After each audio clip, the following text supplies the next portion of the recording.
It's an old-fashioned Sequatchie Valley rivalry as the Pirates of South Pittsburg travel to Dunlap to take on the Indians of Sequatchie County.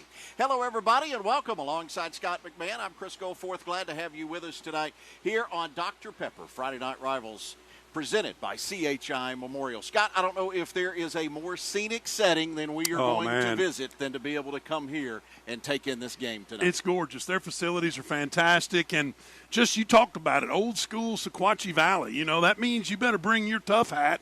You better bring your lunch pail because this is going to be some hard-hitting football. We've got South Pittsburg, who's upset about not scoring any points and getting beat last week. And you got Sequatchie County, who had been on a roll, frankly, even ever since last year. So this ought to be a great matchup tonight. These two have been going at it since 1941. They renew it tonight. They come back into this season after having very successful years. Sequatchie County made it to the semifinals last year. They lose to Alcoa, who went on to win their 10th straight state championship. And then for South Pittsburg, the Pirates fell last year in the title game at Findlay. They did. And they also, Sequatchie County gets the win last year over South Pittsburg, which is a first one in a long time for them. So there'll be some revenge on the mind of South Pittsburg, and Sequatchie County wants to just keep rolling and doing the things that they do over here. For more on tonight's matchup, let's get a look at our CHI Memorial keys to the game. And for that, we send it to the field and Mackenzie Johnson.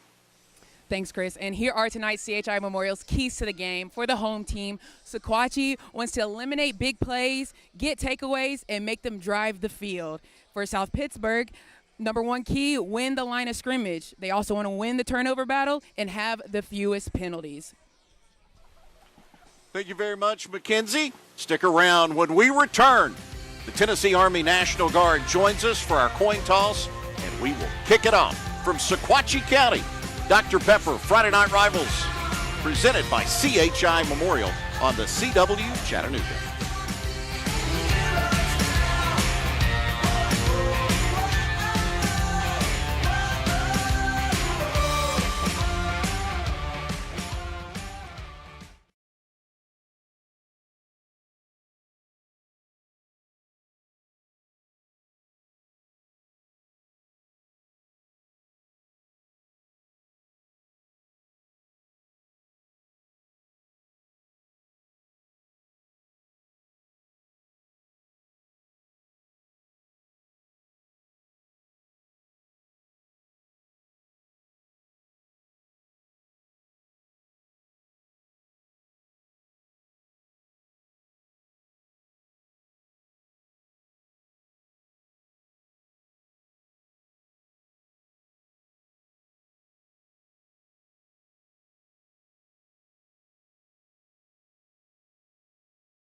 Tonight and all season, the Tennessee Army National Guard joins us for the coin toss. We'll hear from them coming up a little bit later on in our game tonight. South Pittsburg won the toss. The Pirates said no thanks. So we'll get a look at the Sequatchie County offense to begin things. Sequatchie County comes in 2-0. They've recorded wins over Bledsoe County and Signal Mountain. 26-7, 29-7. The scores in both of those games. And, Scott, they've played really, we're going to see the offense first. They have played very well defensively. Yes, they have. I mean, 14 points total on the season.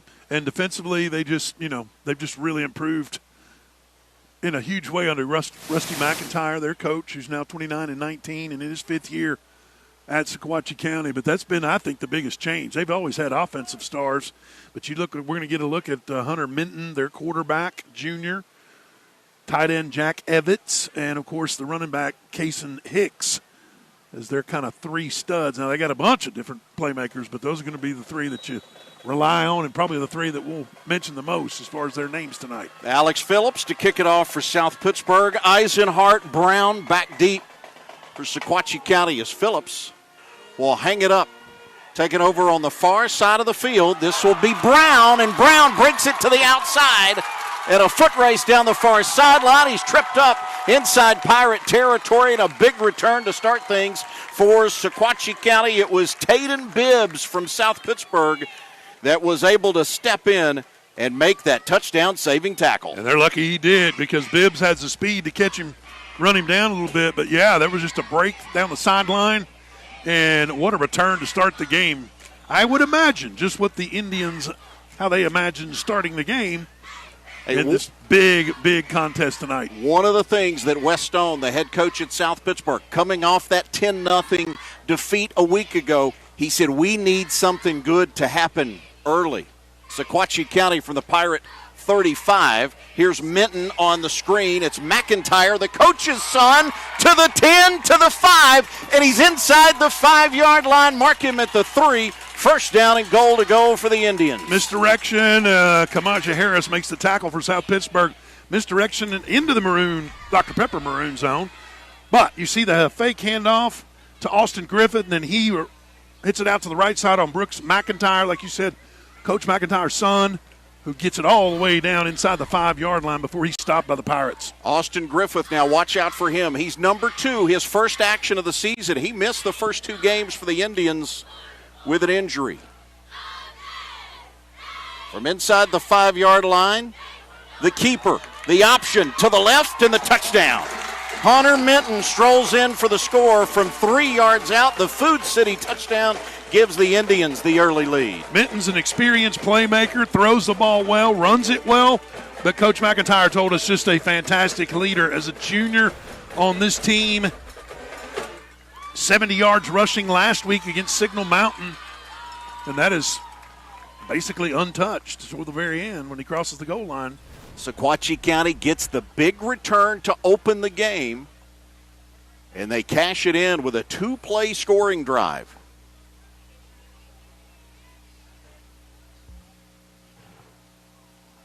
And for the Indians, blocked. The extra point attempt is blocked. Chris Lazarez, the kicker for the Indians, and the extra point attempt is blocked. 6-0, Sequatchie County with a lead. 11:06 remaining in the first quarter. Indians strike first. Dr. Pepper Friday Night Rivals presented by CHI Memorial.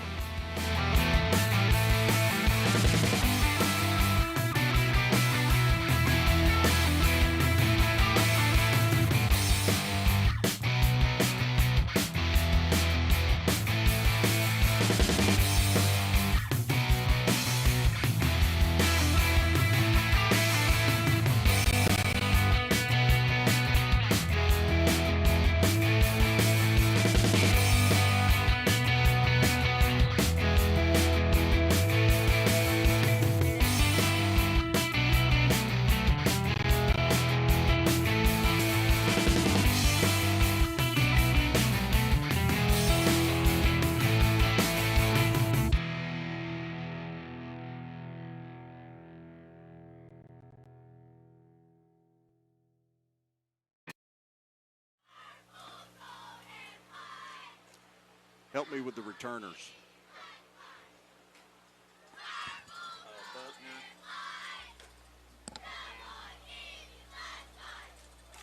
Be sure to stick around for our halftime report presented by Big Woody's Tree Service. We'll have this week's Scholar Athletes as we get a look at the first half highlights as well. Dayon Cooper, Jamichael Buckner back to return the kick for South Pittsburg.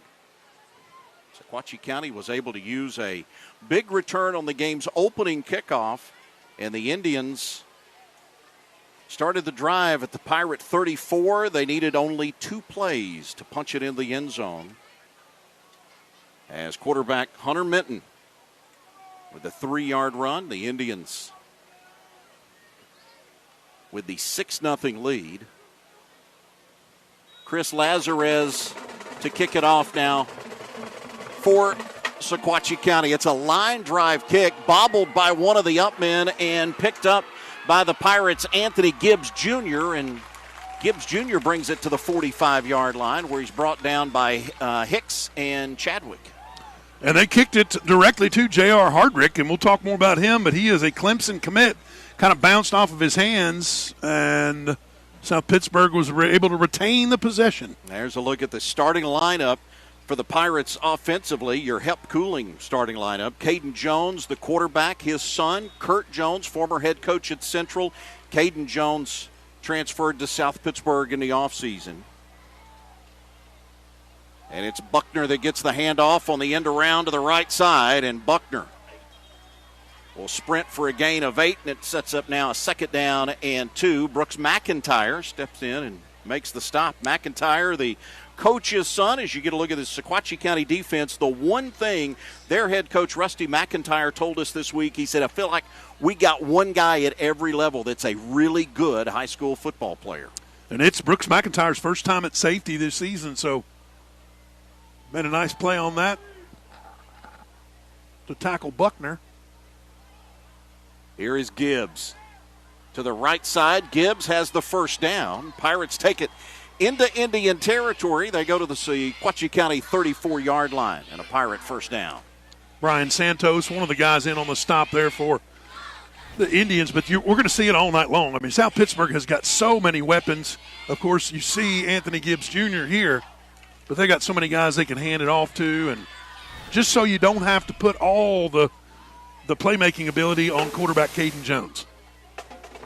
Well, and Jamichael Buckner, a guy that we have seen the last couple of years at South Pittsburg that has had a fantastic career. He moves into that wing position on the left side. They come in motion, and the handoff goes Cooper. Dayon Cooper inside the 30.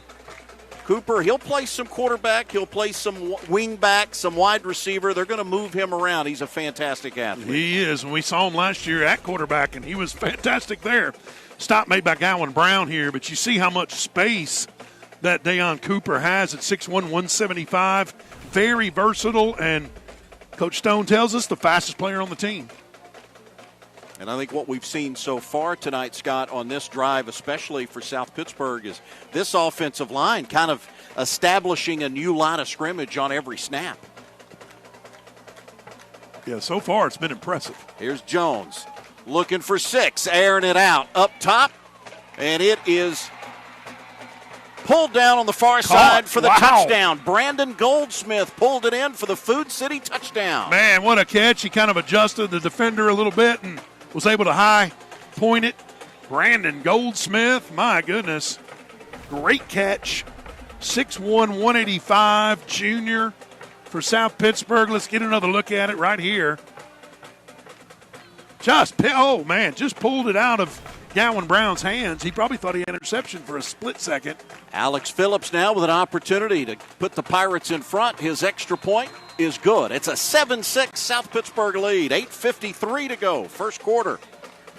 Ready for a shootout? Hey, why not, man? I'm here for it. 2 possessions, 2 touchdowns. We'll come back to Sequatchie County High School after this. Dr. Pepper Friday Night Rivals presented by CHI Memorial.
South Pittsburg with a 7-6 lead over Sequatchie County. After the game, be sure to stay tuned for Penn and Teller and Totally Funny Animals. Scott, set the DVR now. That's coming up tonight following our action here at Sequatchie County. It's already set. What are you talking about, man? I don't miss that. Okay. All right.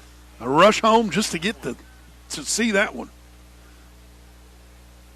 It was a 4-play, 65-yard drive for South Pittsburg.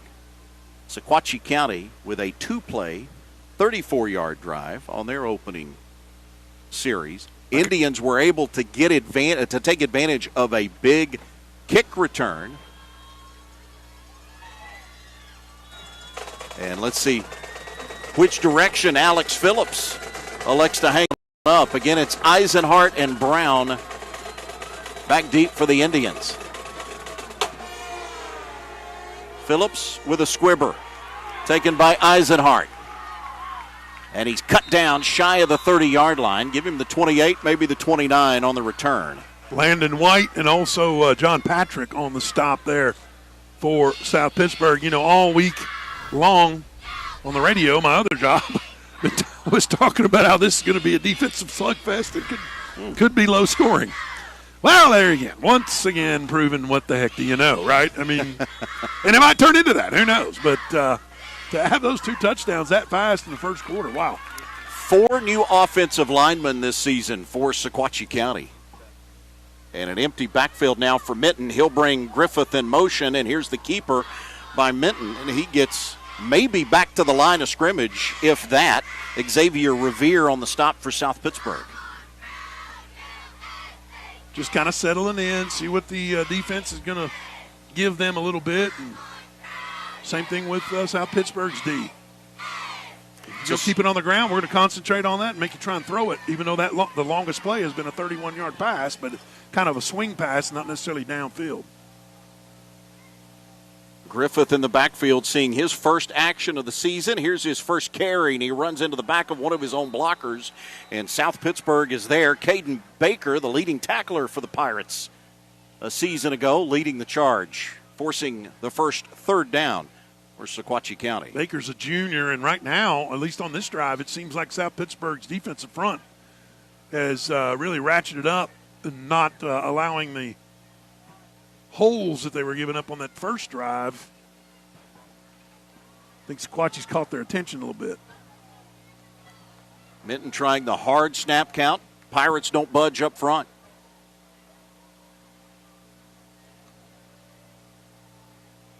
Minton will have to step up. He'll run. He's got room.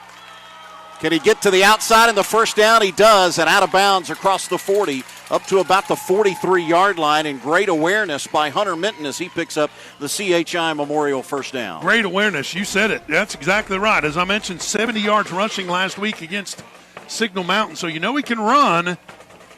It's not like he's going to be a guy that carries it 30 times, but when he has to run, he's got the nose to find the first down. And, you know, his passing game coming into this game, 25 of 39 for 475 yards, 6 touchdowns, and 0 picks. So Hunter Minton, as a junior, is playing well. 300 yards passing last week for them against Signal Mountain. Here he is in an empty set with a fresh set of downs. The quarterback draw. Again, he gets to the outside, picks up a couple, takes it into Pirate territory before he's driven out of bounds over on the far sideline. That was Goldsmith. Goldsmith, the junior, coming up out from his safety position, 6'1", 185. And maybe I'm wrong again. Hunter Minton, maybe he does get 30 carries. If you keep running the football like that, why not? Do it till they stop you.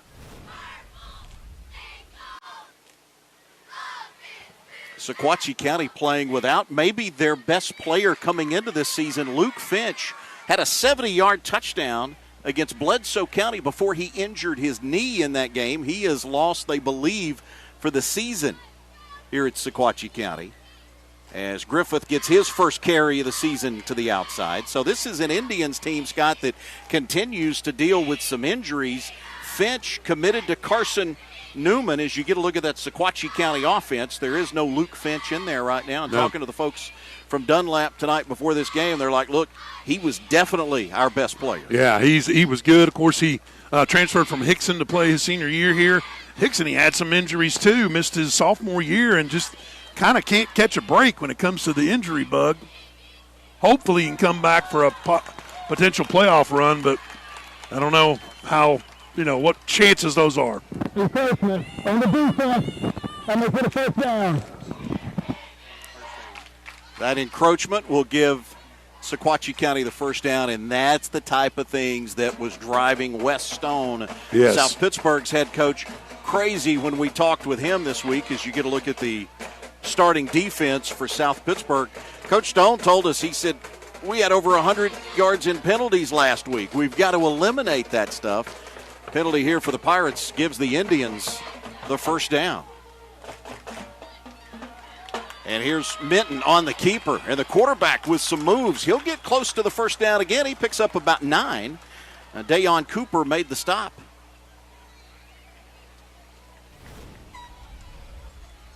He's a really good runner with the ball in his hands. I mean, he's got great vision, kind of just meanders his way, looking for blocks, and stopped with another gain of 8-9 yards. Minton was not the starting quarterback here a season ago, at least not to begin the season, but he ended it as the starting quarterback. He took over in Game 10 last year. And here goes the give to Chadwick. And Britt Chadwick will try to power forward, gets to the 31-yard line. That's enough for the first down. Submarine by Xavier Revere. Also looked like Logan Sisk in there, too. Sequatchie County started this drive on their own 28-yard line. 7th play of this drive coming up as we are midway through the first quarter. Indians with a 2-play scoring drive on their first possession. South Pittsburgh would answer with a 4-play drive on their only possession thus far. The difference in this game right now is a blocked extra point.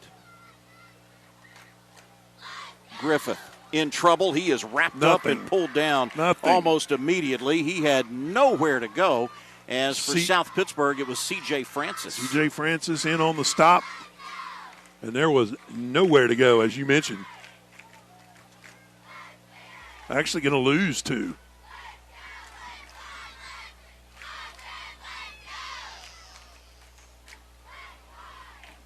They have got, especially for a 1A school, the South Pittsburgh roster is, I don't know how many males they have in South Pittsburgh High School that don't play on the football team, but the participation in that sport there is amazing. And to the coach's credit, they find a way to get a lot of kids on the field. They'll play a lot of guys tonight. Minton on the rollout. Drops it off short for his tight end, and Evans gets inside the 25. Big Evans, Caden Baker with a stop, but Jack Evans, 6'3", 220. Yeah, we got a penalty on the play here, so we'll see what the referees think it is. But Evans is, there he is, number 0.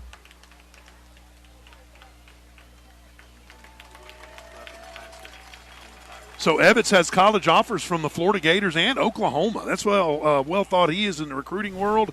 A junior, finally 100% healthy, but a very talented tight end. Like I said, 6'3", 220. He looks the part out there, number 0. Evans has an interesting connection with this rivalry. His great-grandfather was Sam Brooks, who was a longtime, very successful basketball coach at South Pittsburgh, and Coach Brooks also coached baseball there, was an assistant football coach for Don Grider back in the day. And as a matter of fact, the gym in South Pittsburgh shares the Brooks name in honor of Coach Brooks. But his great-grandson, a Sequatchie County Indian, inside the Dr. Pepper Maroon Zone. 2 huge penalties on South Pittsburgh, and this may be the third. The snap, encouragement on the defense, first down. That's the kind of stuff that Wes Stone just said, man, it's going to drive me insane. And you got to have some discipline. It was impressive that they had, if you remember, they tried that hard snap once before, and South Pittsburgh didn't move. But other than that, they've fallen for it twice on this drive. South Pittsburgh last week in that loss to Silverdale had a touchdown called back because of a penalty. They dropped a touchdown pass and nearly 100 yards of penalties. That's tough. And keep in mind, for you folks that may not know this, but South Pittsburgh's off week was the week 1. So you had, your first week, which we've talked about before, usually is full of mental mistakes and penalties and just dumb things because people are nervous and all that stuff. So you kind of got behind the 8 ball having your second your week 2 be your first game, and Silverdale took full advantage of that. So I know Coach Westone didn't want that to carry into this game, but so far it's not as clean as it needs to be. I want to take this opportunity and say a special thanks to our sponsors, the folks that make these live and local games possible. Dr. Pepper, Scott's Furniture, Big Woody's Tree Service, CHI Memorial, Food City, HEP Cooling, and the Tennessee Army National Guard. Scott, you talk about opening up the season against Silverdale. You take a look at this South Pittsburg schedule, and Westone talked about it with us this week about the fact that it is a challenging schedule. He wanted this team to be challenged. They got Brainerd next week. There's a road trip to Franklin County, but then a home date against Red Bank. Yes. Which I know a lot of folks will be looking forward to. And if you remember, those 2 games got canceled a couple years back, one because of COVID and one because they had such a lightning delay. Yeah. They just couldn't play the game. They couldn't finish it. That's right. South Pittsburg will also face Christian County, Kentucky. I'm not, forgive me, I'm not up on my Kentucky high school football.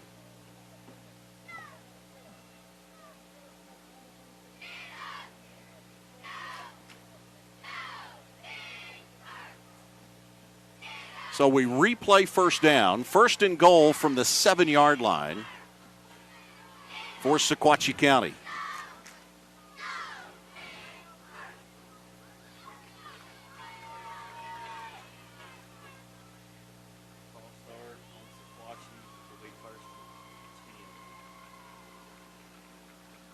So the ball will move back outside of the 10-yard line. They'll take it back to the 12, where it becomes now 1st and 10.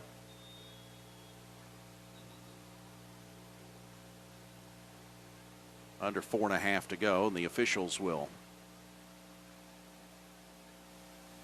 Looks like maybe they're discussing the spot. Yeah, because initially they said it was encroachment, and then they said it was offsetting penalties, so they needed to move the ball back 5 yards to where the original line of scrimmage was, and after that, I'm not sure what they're talking about. Well, the ball goes back to the 17 now. So it'll be 1st down and 15 at the 17. Indians can get the 1st down without the touchdown. Evett's in that H position. He'll go in motion towards the top of your screen. Griffith in the backfield. Minton will give it to Griffith. Here he is to the corner. And he is caught and pulled down by South Pittsburgh's Jordan McClendon, the linebacker, the first one to get him. That's what makes this defense so tough, Scott, for South Pittsburgh, that ability to get sideline to sideline in a hurry. Yes, especially with a guy like Jordan McClendon, who's 220 pounds, 5'9", and a senior, but he's got speed. You see how he just attacks the ball carrier, grabs the back of his jersey, and pulls him down the ground. That was a nice play by Jordan McClendon from his inside linebacker spot. 2nd down and long. Minton with a little read option pass on the first drive that set up the Sequatchie County touchdown. Actually set up his touchdown run. Here he is being pressured. He is in trouble, and down he goes. He is sacked. J.R. Hardrick got him. That gives us an opportunity to talk about the Clemson commit. How about an 81-inch wingspan, It's Scott? ridiculous. I mean, you saw him at the coin toss, and he's a foot taller than everybody. 6'6" and 235 pounds. 4'8", 40, and he is definitely committed to Dabo Sweeney and the Clemson Tigers.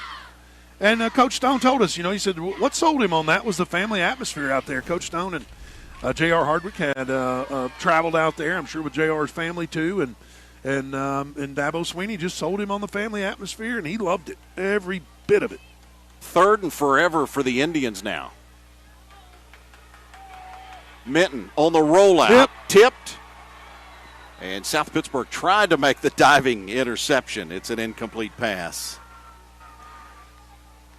Kamaja Harris, I think, is the one that had the effort of trying to pick up the ball off the turf. So this is the 12th play of this drive for Sequatchie County as you get another look at the tip on the HEP Cooling replay.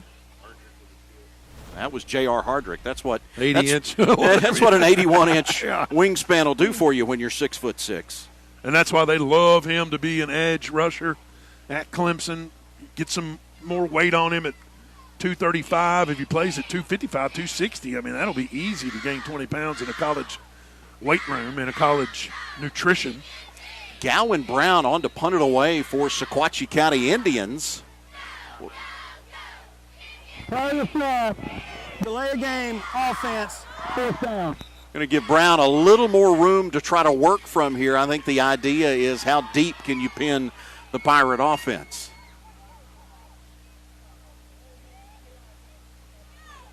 The gamesmanship begins. Yeah. You know, and that's the thing, too. Wes Stone told us, he said, this is a rivalry. This is a big-time rivalry, but it's always been very friendly and respectful in the rivalry. So you're going to see some gamesmanship like that, but, you know, usually everybody leaves the field and they'll still talk to their friends that are on the other team. Brown with the pooch punt. Dang. And a nice one. It That will is roll out of nice. bounds at the 3-yard line, and that is where South Pittsburg will take over 1st down and 10 as the Pirates will begin at their own 3-yard line. Coach Stone did tell us that this week. He said it's a friendly rivalry is the way he described it. Now, this is a series between these two that goes back to 1941. South Pittsburg leads the all-time series 38 wins to 16 for Sequatchie County. There was a tie. I don't know how friendly it was. With a Scott, tie? in 1963, South Pittsburg won 86-2, which is the largest margin of victory ever for the Pirates and the largest margin of defeat for Sequatchie County. Yeah, there's going to be some hurt feelings back in 1962 on that one. 63, excuse 63, me. okay. 63. We strive for accuracy. Here goes Buckner. Buckner to the 10-yard line and a gain of 7. Stopped by Gowan Brown, the junior, number 11 for Sequatchie County. Again, South Pittsburg has so many guys that can run the football. Jamichael Buckner, we mentioned it earlier, coming back from hip surgery in the offseason. Wes Stone told us it may take him a little while to get going, but, Scott, I think he is the key to getting this offense after being shut out last week. He's the guy you want to see get in that groove, and 7 yards a clip will win you some ball games. He's kind of limping a little bit, too, so I hope that's nothing that he can't shake off. And here he comes again. Slides inside one tackler. Gets out across the 15-yard line. Picks up the 1st down for the Pirates. Yeah, Buckner's a guy that you can certainly, the CHI Memorial 1st down there, you can certainly lean on as the season goes on if he's healthy. See, that's what I'm talking about. See, he's got that limp. Huh? That is not something that the Wes Stone and their staff want to see at all. Pirates will also without Zach Green tonight. We understand he will not go for South Pittsburg. But we could see some Anthony Gibbs Jr. And again, we've already seen Dayon Cooper. Minute and a half remaining in the 1st quarter. Here's the handoff as the Pirates go with Kamaje Harris to the right side. Chadwick on the stop for Sequatchie County. Linebacker core for Sequatchie is pretty impressive with Chadwick as an outside, Kason Hicks inside, Jack Evitts inside, and then Mason Campbell is the other outside linebacker. All really experienced players and have been on the field a lot under the lights of Friday night. Kason Hicks, the junior, he has led Sequatchie County in tackles his freshman year and his sophomore year, and here he is, their leading tackler through the first 2 games his junior season. Yeah, 27 total tackles coming into the game tonight. He's a good one to look out for. He's number 22 for Sequatchie County. Pirates keep it on the ground. They find a hole. A big hole, in fact, as Cooper gets out across the 30-yard line, and he will come up with a little bit of a limp. Not good at all there. Hunter Mitten with the tackle. So he's in there playing a little safety for Sequatchie County. Get another look at it. There's Mitten stepping up and making the stop with another teammate. Helmet to the shin. That's why the ball carrier kind of limped away there.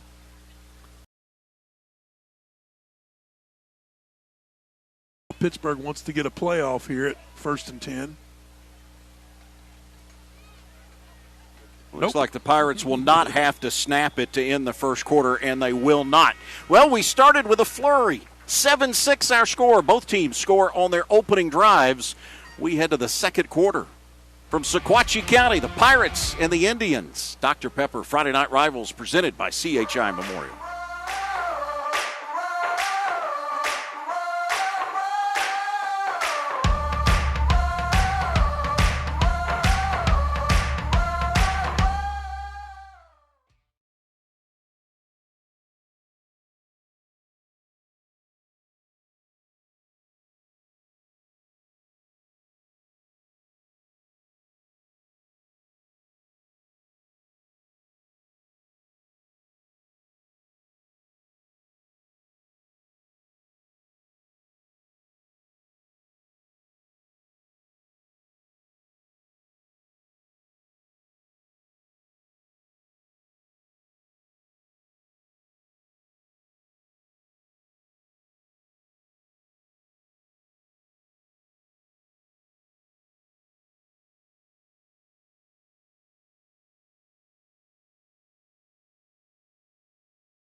Big Woody's Tree Service halftime report coming up. We'll have a recap of the first half of action from Sequatchie County. Plus, we'll catch up with our friends from the Tennessee Army National Guard. That is all coming up on our Big Woody's Tree Service halftime report as we are just about ready to get this second quarter underway. Chris Goforth, Scott McMahon with you from Dunlap, Tennessee, and Sequatchie County High School. We talked about it in our open. I don't know that there is a more scenic setting to take in a high school football game. The stadium nestled here at the foot of the mountains. Yeah, it's gorgeous. And their facilities have always been top-notch as far as, any public school, theirs is as good as anybody. So this will be the last play of the first quarter. So there was still 2 seconds left on the clock. And this will be the final play now of the first quarter. So 7-6 our score as we get set for the second quarter of play, and we swap ends of the field.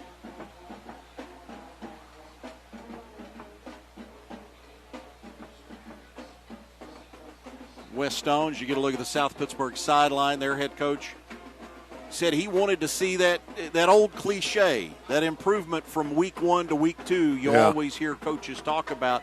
That's what he wanted to see, and I think certainly, Scott, offensively, what we have seen from South Pittsburg, they've done a really, really, really good job tonight offensively. Yes, I agree. I mean, once they made a couple mistakes on defense, a couple, encroachments or whatever, but other than that, offensively, South Pittsburg has looked good. So maybe they settle in here in the second quarter and try to get some things done. Let's head to the field and check in with Mackenzie Johnson.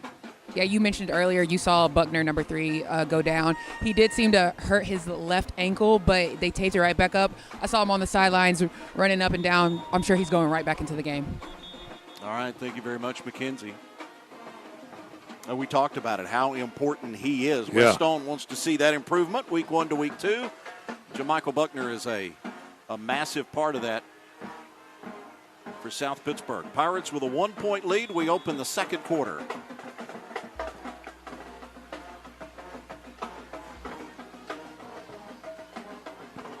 Jones will hand it off, and here's Gibbs. Gibbs gets gang tackled. Evans, one of the first one there to greet him, along with Britt Chadwick. Chadwick, the senior, has been playing that outside linebacker spot since he was a freshman at Sequatchie County. Athletic, runs people down, but you see just great team tackling by Evans and Chadwick. So South Pittsburg faced with a key third down. Sequatchie County's been able to get the Pirate defense to jump, but here's the give. Gibbs, first down and more. He gets across the 45-yard line. Give him the 47 and the Pirate first down. And again, Hunter Minton on the stop again from the safety. He's the quarterback. This South Pittsburg drive started at their own 3-yard line. Right. So they want long possession, maybe chew some clock. But that's the thing about him. You know, we've things guys hurt, and some are better than others, but you get a couple guys hurt, you've always got somebody else you can hand it off to that's got some decent speed. Here's Cooper on the screen, and he's got a first down and more. Dayon Cooper. There's speed. Touchdown, Pirates. That is South Pittsburgh speed at its best. Food City touchdown. And what a run from Dayon Cooper, 6'1", 175, junior. And as I mentioned, Coach Westone says Dayon Cooper, there's no doubt, he is the fastest guy on our team. And here's him showing you why. Well, I go. Coach at Sequatchie County talked about this week. That is exactly what he did not want to see. He talked about we cannot allow the big play. Explosive plays, yeah. They were really concerned about that because of the South Pittsburgh speed. Phillips' extra point makes it 14-6. Pirates with the lead. 10:45 to go, second quarter. Hang tight. Indians ball when we return. Dr. Pepper Friday Night Rivals presented by CHI Memorial.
During the fourth quarter of tonight's game, we'll be highlighting our school bus stop of the game. The law in every state requires drivers to always stop for a school bus when the stop arm is out and the red lights are flashing. We've already got some candidates for our bus stop of the game. South Pittsburg goes 97 yards. They do it in 7 plays. Dayon Cooper shows off the wheels on a 53-yard pass. 53-yard screen from Caden Jones. Boy, once he got around the edge, though, it was like being shot out of a cannon. Got some speed to burn.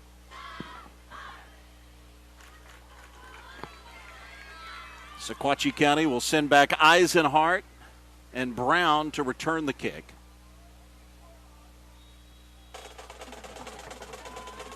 Aspire Dermatology kickoff.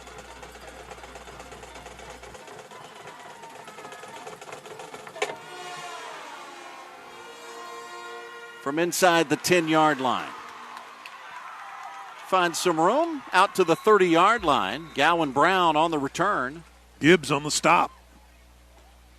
So versatile. All these athletes we were talking about can carry the football, also play defense and can tackle pretty solidly too.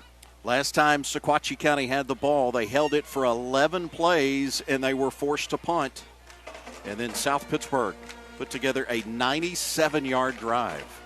South Pittsburg has really ratcheted up the defense. We'll see in the last two series, last two possessions for Sequatchie County. We'll see if Sequatchie's got anything for them on this drive. Hunter Minton off play action. The quick throw. Pass is complete. Pulled in by Mason Campbell, and Campbell struggles to the 39. You got Tadean Bibbs on the tackle, and also Brandon Goldsmith. Goldsmith out of his safety position. Bibbs is a cornerback. Take another look at it here.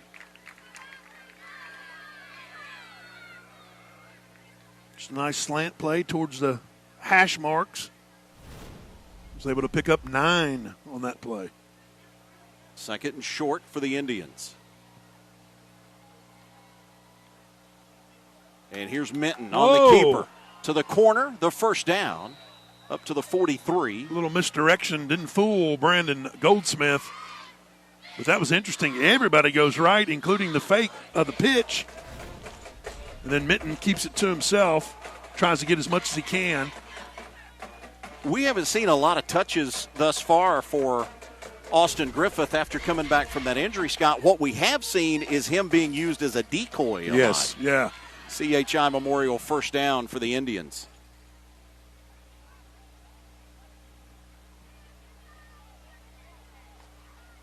It's Griffith that's on the right hip of his quarterback. Goes to throw, and he lost it. Ball just slipped out of his hands, and Minton has to fall on it. Oh, man. You talk about getting way behind the sticks here. Look at him. He's trying to shake it off. That just irritates the daylights out of Hunter Minton. It just, yeah. I mean, it's not raining here. We're not working on the wet ball practice. But we're on turf. But it did look like the ball was wet and slipped out of his hands. Maybe some sweat going on. He had Xavier Revere closing in on him. And the ball slipped out of his hands. Minton able to fall on it, but it comes with a huge loss. Second down and 21 now for Sequatchie County. Minton on the screen, the tunnel, and gets out across the 35-yard line, and not much more. It was Eisenhart that made the catch.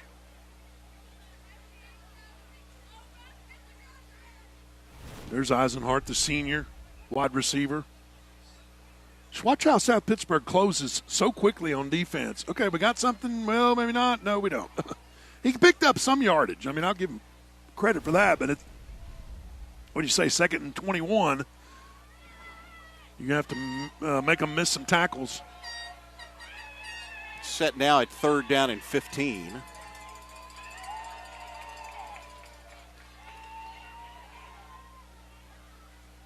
Ball is up at the 37-yard line.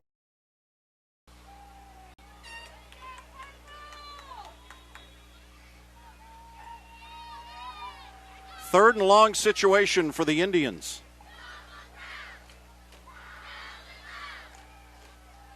Big pressure. Will scramble. He is dangerous on the run. Looking downfield, he will take off. First down yardage. Wow. Minton across midfield, and the first down for Sequatchie County. And on a third and 15, the Indians convert.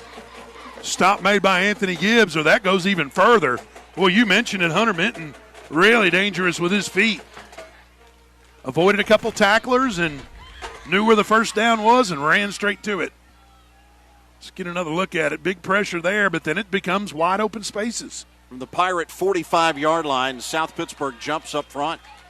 Pirates were trying to come off the edge. It was Kamaje Harris. He got started, and he couldn't stop.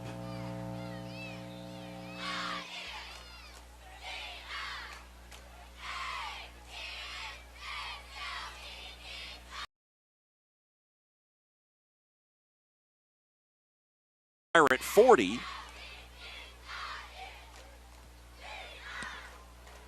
Seven minutes to go in the first half.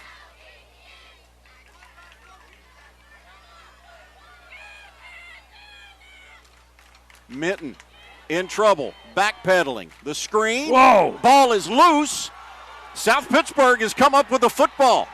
Pirates will recover on the fumble. I want to say had pressure immediately. I want to say Jordan McClendon's the one that came up with it, but yeah, you're talking about serious pressure from the Pirates defense. Was able to cause a big hit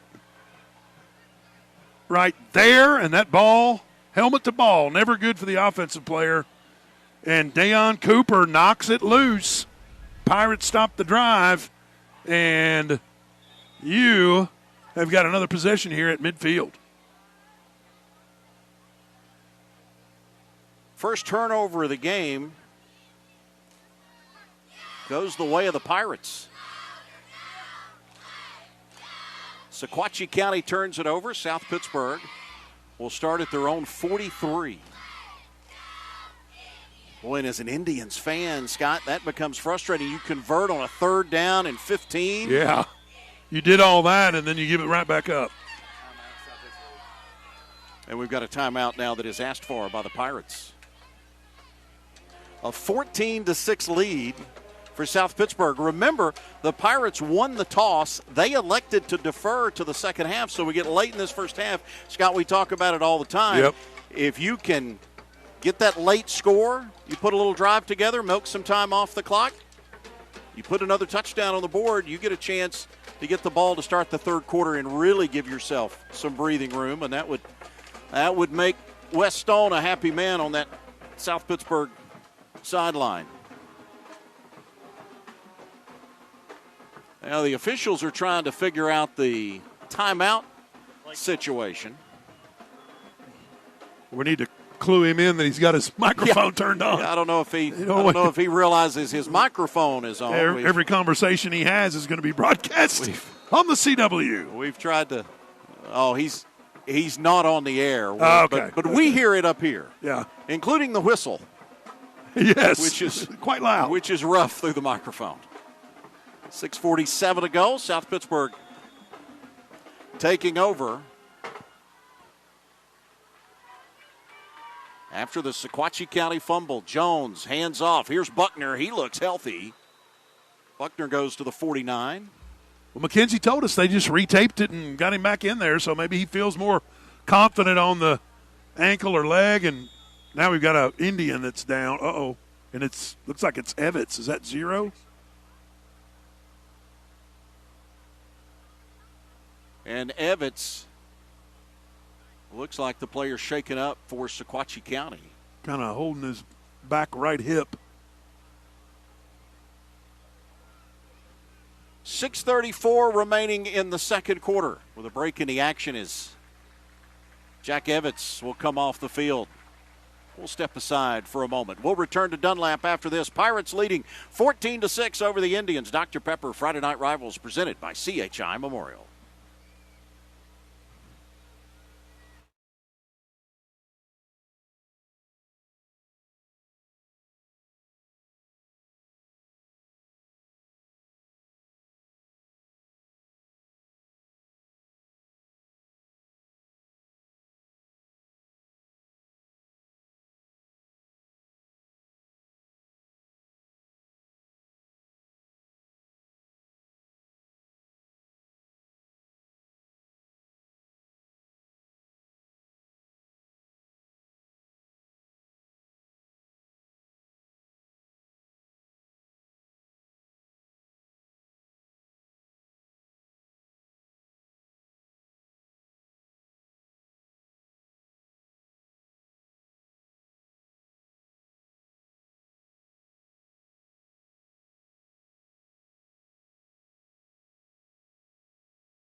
Dr. Pepper Friday Night Rivals presented by CHI Memorial. We visit Sequatchie County tonight for the Indians and the Pirates of South Pittsburg. South Pittsburg with a 14-6 advantage to 6:34 remaining in this first half. Got our Big Woody's Tree Service halftime report coming up. Check in with our friends from the Tennessee Army National Guard here in about 6.5 minutes. Crisco Fourth, Scott McMahon with you. Second down for South Pittsburg. Pirates started this drive after a Sequatchie County fumble.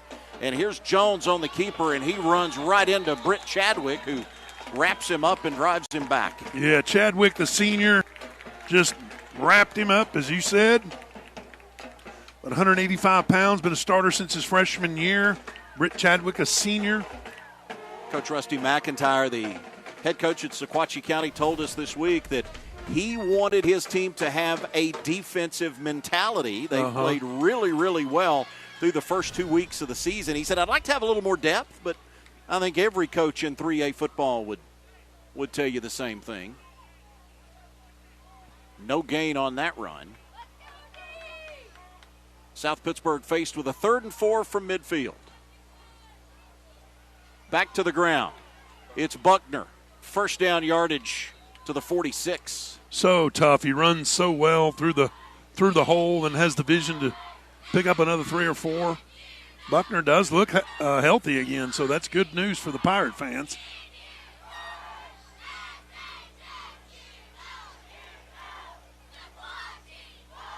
Jamichael Buckner, 5'11", 195 senior.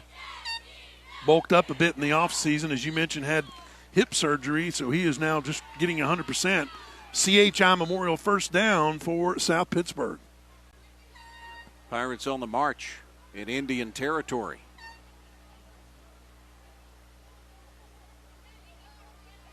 Back on the ground to Buckner to the 40-yard line.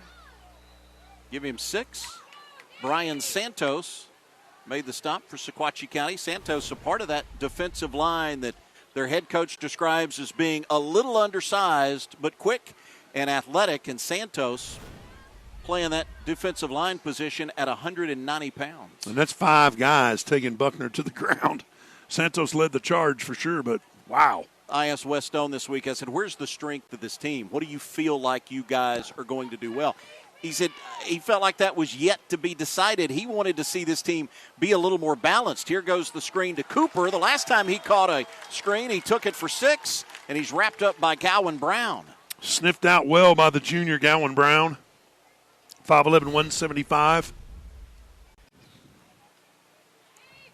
That sets up another 3rd down for the Pirates. Brown with a nice open field tackle, good form. Wrap those legs up, they're not going anywhere. South Pittsburg shut out last week in a 10-0 loss to Silverdale. The offense has found some groove. They put together a 97-yard scoring drive on their last possession. Faced with a 3rd down now. Under 4 minutes to go in the first half. Bunch formation at the top of your screen. They run with Buckner. And Buckner will fight for that first down. He is right at the sticks. It's going to depend completely on the spot of this football. And if you ever hear people say that's window dressing, that's what it was. Chris talked about the bunch formation up top, but what do? They get everybody's, Sequatchie County's defenders' eyes on that group of players, and then you just come back to your bread and butter and run Jamichael Buckner right up the middle. 4th down and a yard. Here we Looks go. like South Pittsburg will go for it. Jones brings the offense to the line. Gibbs, the H on the left side. They run behind him with Buckner. Buckner with a first down, still on his feet at the 30. And Buckner gets inside the 30-yard line. Brooks McIntyre made the stop. That just, that's what you talked about it earlier. We got South Pittsburg needing to see something positive right out of the gate. They score on their first possession with the touchdown pass. So now you see things like that to where if we're 4th and 1, we know we're going to get it. We're not thinking, I hope we get it. We know we're going to get it with that confidence, and they did with the CHI Memorial first down. You talk about the strength of this Pirate team. How about the play of that offensive line tonight? They keep it on the ground. It's Cooper. And Cooper glides between the hash, gets inside the 25 to about the 21, 22-yard line. South Pittsburg last season went 12-3. They lost in the 1A state title game. Bring a lot of folks back. Expectations for both of these teams really high. Oh, yeah. Coming into this year. Sequatchie County lost in the 3A semifinals last year to an Alcoa team that went on to win their 10th straight. And moving on to 4A. So I'm sure Sequatchie County, Tyner, and Meggs are all happy about that. Nobody's complaining in the 4-2-3 about that. Gibbs on the carry. He gets stacked up. 9th play of the drive. Cason Hicks made the stop. 9th play of this drive for South Pittsburg. And the clock moves, and you mentioned you want to kill a certain amount of time to not give Sequatchie County the ball back with a whole lot of time, but you also want to make sure you score before the time runs out. And as we talked about a moment ago, South Pittsburg won the toss and deferred, so they will get the football to begin the third quarter. It's Cooper in at quarterback, and it's the Wildcat with Cooper. Look at the fight in Dayon Cooper inside the 20-yard line. He was like a pinball machine. Finally brought down by Kason Hicks as the Pirates take it inside the Dr. Pepper Maroon Zone. You mentioned it earlier, Scott. We saw Dayon Cooper at quarterback last year, played well. South Pittsburgh still working him in after the arrival of Caden Jones. Right. It's, the rich get richer kind of situation. Yeah, because he's athletic enough to play running back, wide receiver, wherever. Jones is back in. Buckner in the backfield, and it's Buckner finds the hole to the left side, and it gets closed up quickly once again. That was Kason Hicks. Hicks at 6 feet, 220 pounds, bringing the hammers. That was bringing the hammer, man. He absolutely shut that down quickly. Britt Chadwick was in the area, too. South Pittsburgh in field goal range now for Alex Phillips if it comes to that. As Sequatchie County will stop the clock with 25 seconds remaining. I believe that is the first time out of this first half for Sequatchie County.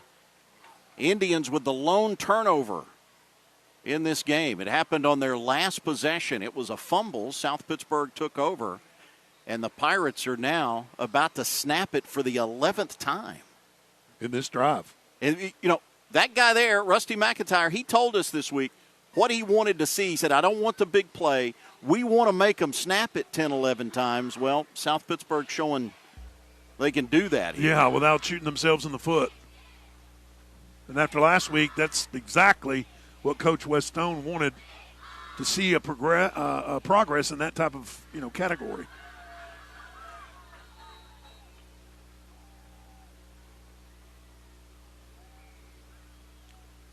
Boy, look at C.J. Francis at number 52. He is a load. Transferred 2 years ago from Franklin County, 6'1", 315. Oh, wait, you just Scott. run behind that big boy. Scott, he bench presses 405 pounds. Good night. As a high school senior, a 405-pound bench press.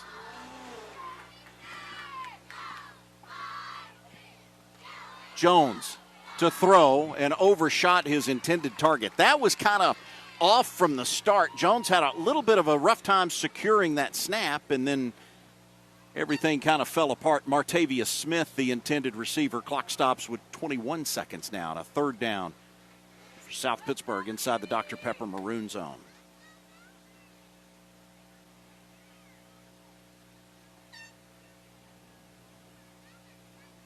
You see Caden Jones, again, transferred here from Central, where his dad, Kurt Jones, was a coach for many years.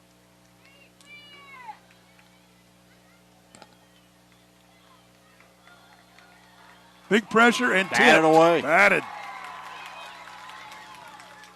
Looked like a jailbreak off the right side of that Sequatchie County defense. They were in the backfield quickly. Fourth down. Here comes Alex Phillips. And South Pittsburgh will attempt the field goal. Yeah, Caden Jones, like you said, had no chance. They were all in his face immediately. This is going to be about a 34-yard field goal. Connor Phillips, younger brother of Alex Phillips, to hold it from the left hash, and the Indians will try to ice him. They asked for the timeout. I believe that is the final timeout of this first half for Sequatchie County. Comes with 18 seconds remaining.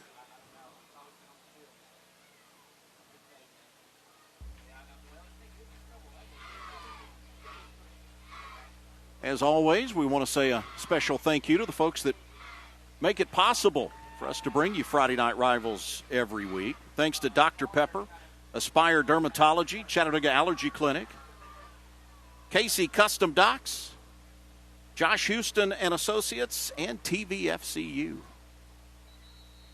Thank you all for making it possible thanks to you at home or wherever you may be joining us from. YouTube, Yeah. CWChattanooga.com, or the old-fashioned way. Sit in your living room and turn the TV on, right? There's a look at the brothers. Alex Phillips, a good golfer at South Pittsburg, heck of a golfer.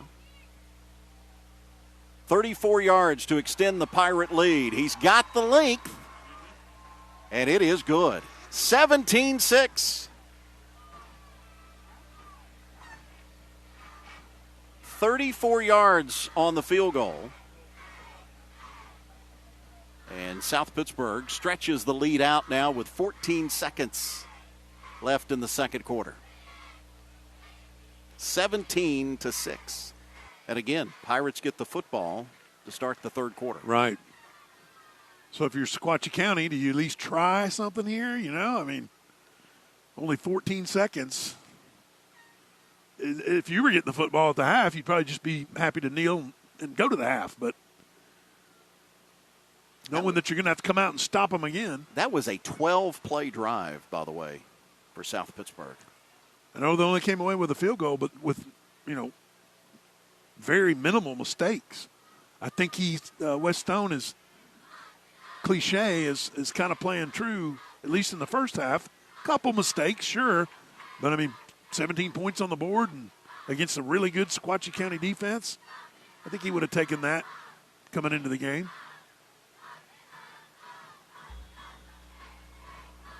Indians again send back Eisenhart and Gowan Brown on our Aspire Dermatology kickoff.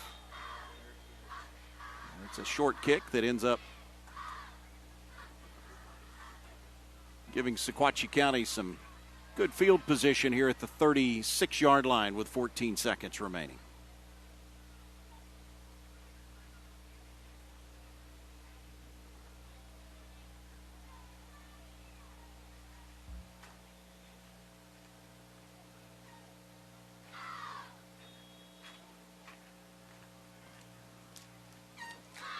Minton, the quarterback, he's got Griffith in the backfield.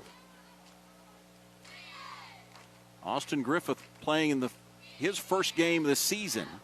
And Minton on the keeper. And look out. The quarterback cut down an open field and a nice tackle by the Pirates' Tayden Bibbs. And that will be Sequatchie's last time out. There we go. The Indians had one left, and they burn it here with 7 seconds remaining.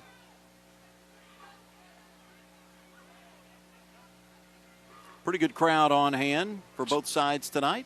Just two great football communities. Oh, yeah. Pirate faithful have turned out on the far side of the field. And Sequatchie County folks here.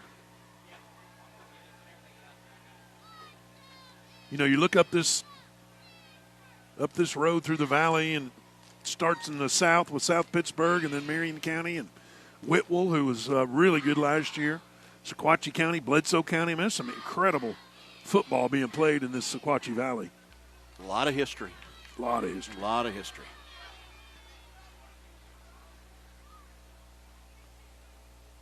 The Indians from their own 43 now with 7 seconds left.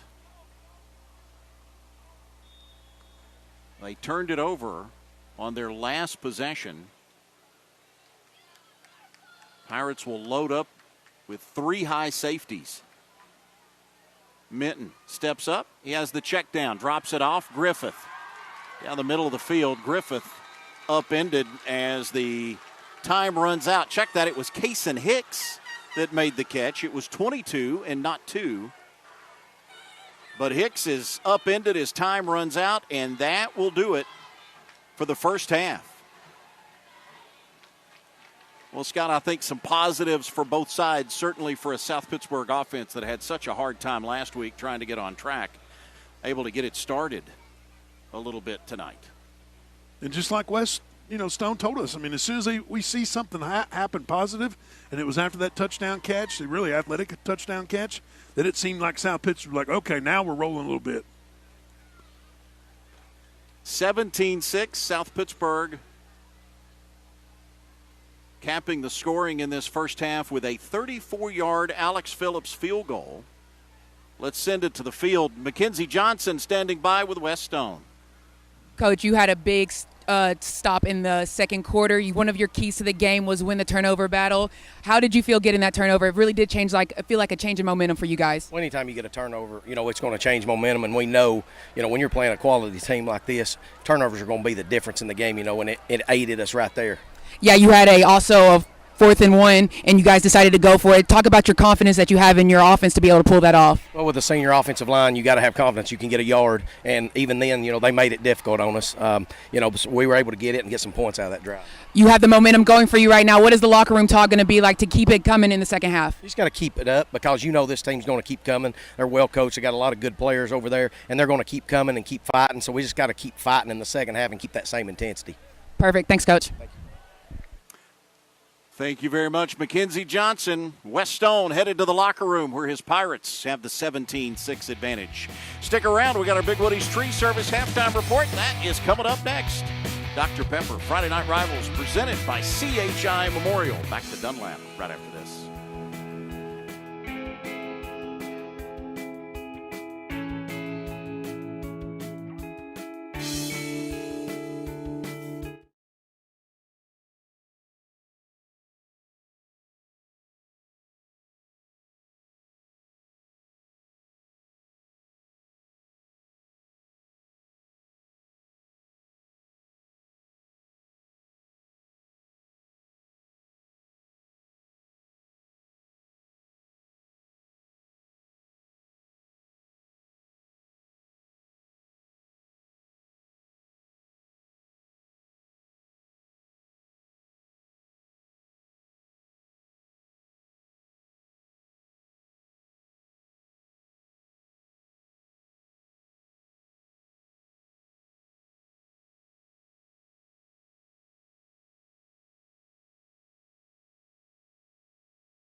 Welcome back to our Big Woody's Tree Service halftime report. We're excited this season to once again have Dr. Pepper with us as our title sponsor. Dr. Pepper committed to giving each homeschool $500 this season as we come out and broadcast these games.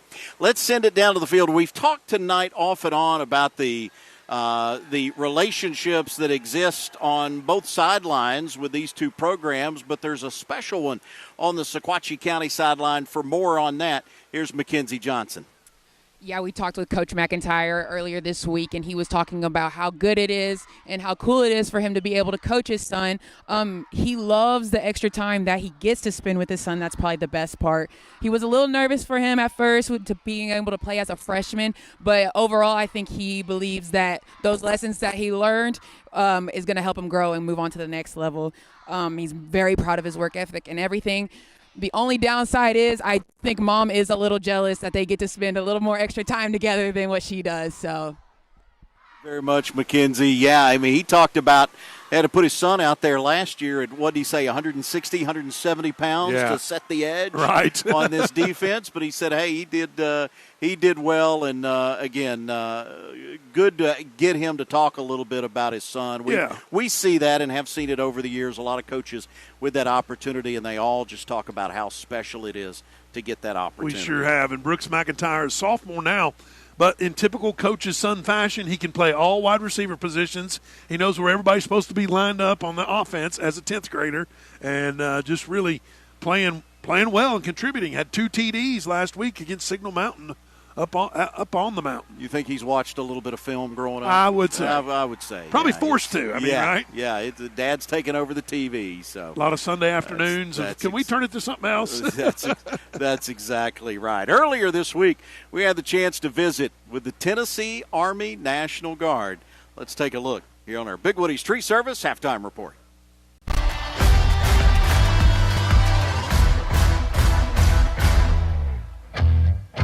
Friday Night Rivals joined once again this season by our friends at the Tennessee Army National Guard. Sergeant Cosby spending some time with us on this evening, getting a chance to talk a little bit about the Tennessee Army National Guard. Sergeant, I think one of the great things about being a member of the Guard is it's an opportunity to serve right here at home. Absolutely. So let me tell you a little secret about the Guard. We are the world's most kept best secret. So you live here, you serve here, you play here, you get to serve your country and your community while getting the benefits of serving in the military. So you don't have to go far.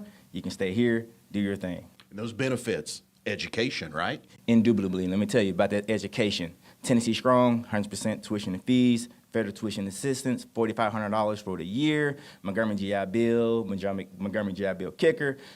Just to name a few, you can make it happen if you're trying to go to school. Sergeant, great to see you again. Oh, appreciate that.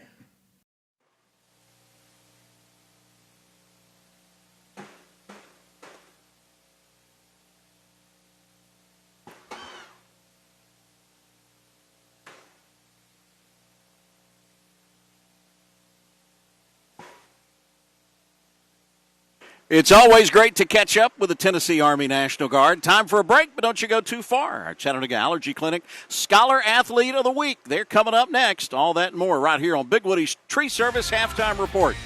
Dr. Pepper, Friday Night Rivals, presented by CHI Memorial.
It's time now for our Scholar Athletes of the Week, sponsored by Chattanooga Allergy Clinic. This week's honorees are Alex Phillips and Harrison Smith. From South Pittsburg High School, Alex Phillips. Alex is a 4-sport all-star for the Pirates, competing in football, basketball, golf, and baseball. Among other awards, he was the Region Kicker of the Year in football, district champion in golf, and made the all-district team in basketball and baseball. In the classroom, Alex carries a 4.0 GPA. He's a member of the Beta Club, the National Honor Society, Student Council, and Fellowship of Christian Athletes. Outside the classroom, Alex has completed over 20 hours of community service. He also gives selflessly of his time, mentoring younger athletes. From Sequatchie County High School, Harrison Smith. Harrison plays football and basketball for the Indians. He's a 4-year varsity starter in football and has played 3 years of varsity basketball. He's a 3-year captain in football, 2-time first-team All-Region, and All-State in last season's coaches poll. In the classroom, Harrison maintains a 4.0 GPA. He's in the Beta Club and Leo Lions International and has been valedictorian since his freshman year. Outside the classroom, Harrison has contributed over 300 hours of service to his community and his church. Congratulations to both Alex Phillips and Harrison Smith. Students may be eligible for a $5,000 scholarship at the end of the season. The Scholar Athlete of the Week is sponsored by Chattanooga Allergy Clinic.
South Pittsburg with 17 unanswered in the first half, and it's a 17-6 lead for the Pirates.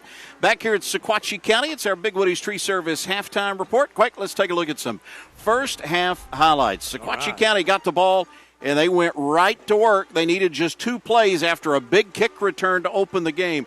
They go 34 yards. It's the quarterback in Hunter Minton on the keeper. He strolls in 54 seconds into this game, and it is a 6-0 lead for Sequatchie County. South Pittsburg would come right back, though. They need just 4 plays to go 65 yards as the Pirates' Caden Jones would put it up for Brandon Goldsmith in the end zone. Look at that snag.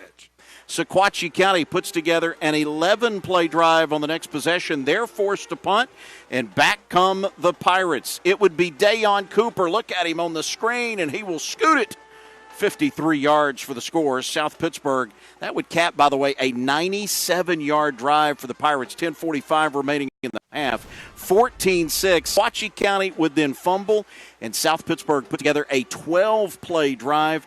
Alex Phillips with a 34-yard field goal. 17-6. That's where we are here at the half. We'll be back with you. Let's get a look at some statistics from the first half. South Pittsburg ran for 113 yards. Man. And limited Sequatchie County to just 42 yards rushing on 15 carries. You see those penalties against the Pirates there, but Sequatchie County with a turnover that South Pittsburg turned into points. Yeah, and Sequatchie County is, has got as many penalties as, well, I guess they don't have any penalties. So, yeah, if South Pittsburg can clean up those 4 for 26 yards, my gosh, what they could be doing. So it looks like they've cleaned it up a little bit. I'm sure Coach Stone's happy. We'll take next week off, but we'll be back with you again September the 19th as we head to East Ridge. We'll get our second look this season of those Central Purple Pounders.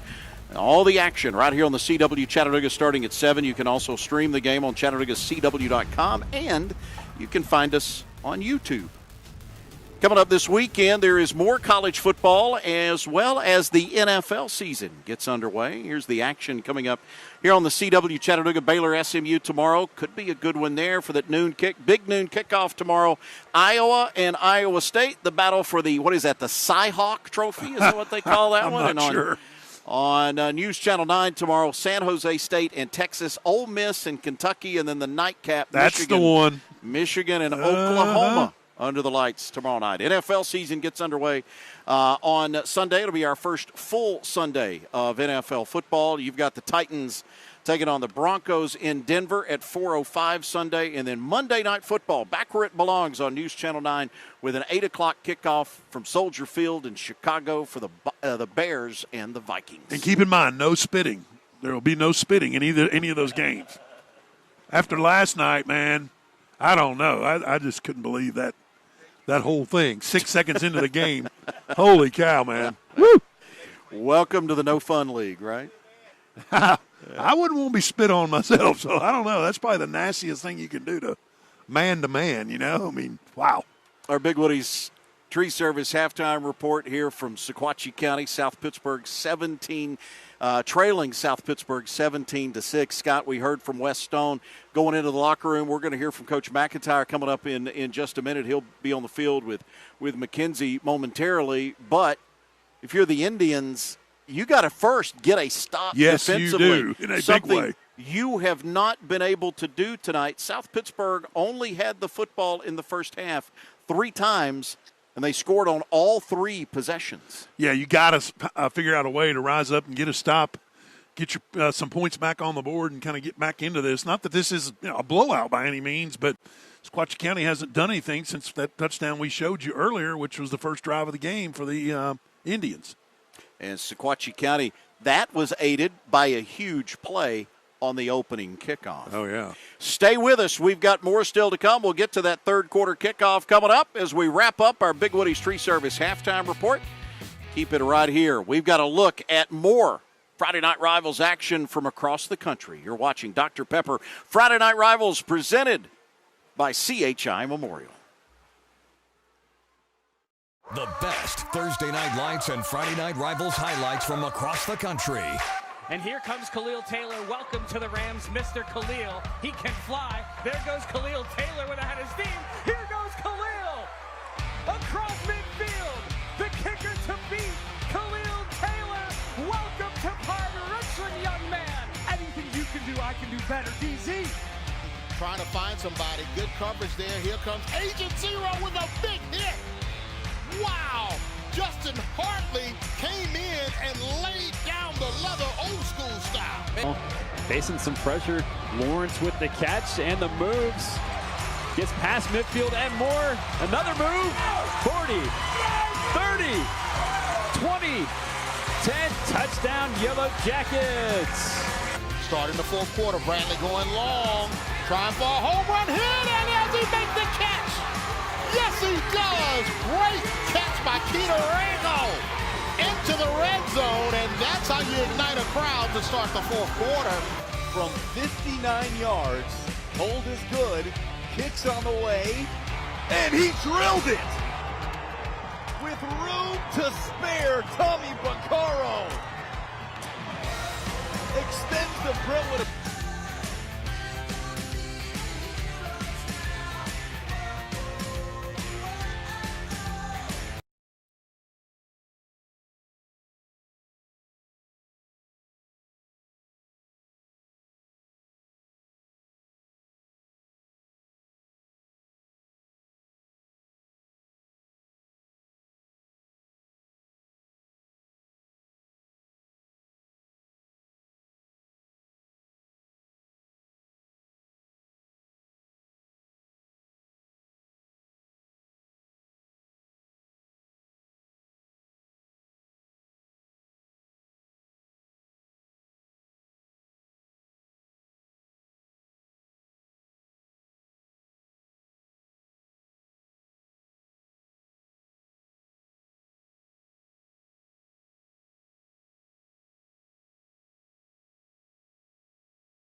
Back at Sequatchie County, South Pittsburg with a 17-6 lead over the Indians. Before we get this third quarter started, let's head to the field. Mackenzie Johnson with head coach Rusty McIntyre. Coach, you were able to score on the first drive of the game. After that, you haven't been able to put any points up yet. What are some offensive adjustments that we're going to see this second half? Well, offensively, we've just got to do a better job on the line of scrimmage. Right now, they're dominating the line of scrimmage on both sides of the ball, so we got to get more physical. We got to make better reads, and we get a chance to make a play. We got to make a play. So some guys are going to have to win one-on-one matchups outside to give us a chance. But more than anything, we got to be more physical up front. You have a whole entire second half to go. You're not out of this game. What was the locker room talk to try to get your boys back into it?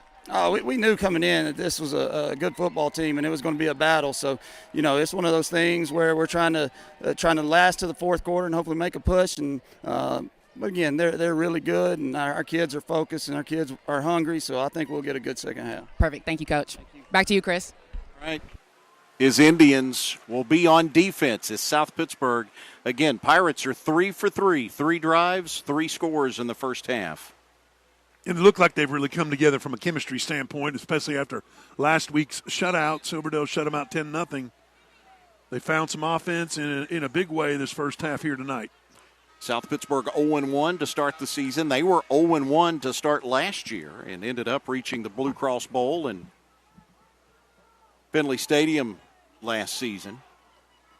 Sequatchie County off to a 2-0 start. They defeated Bledsoe County 26-7 on a win over Signal Mountain last week, 29-7. South Pittsburg tonight, then they travel down the road a bit to Marion County next Friday night.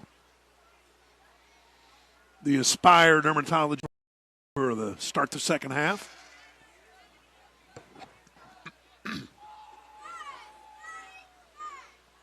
It is Cooper and Buckner back deep for South Pittsburg.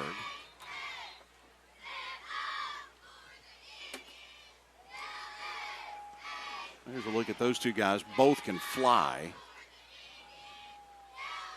And Sequatchie County late, they only had 10 men on the field.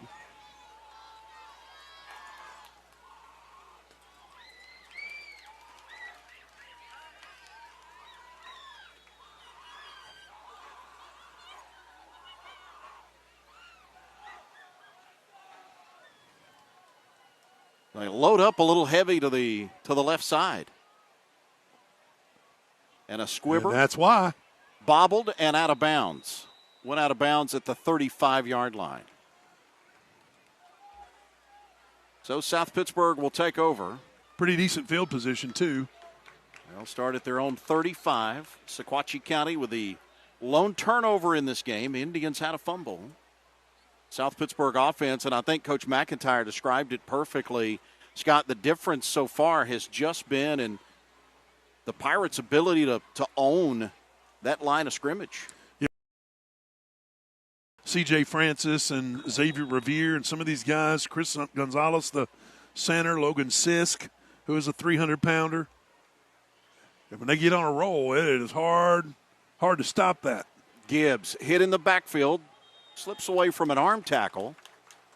Forward progress will give him a pickup of 2, maybe 3 on first down. As we get this third quarter underway, Pirates, as Scott mentioned a moment ago, 0-1 on the year, shut out last week in a 10-0 loss at home against Silverdale. Next week, South Pittsburg will head back to Bean Stadium and welcome in Brainerd.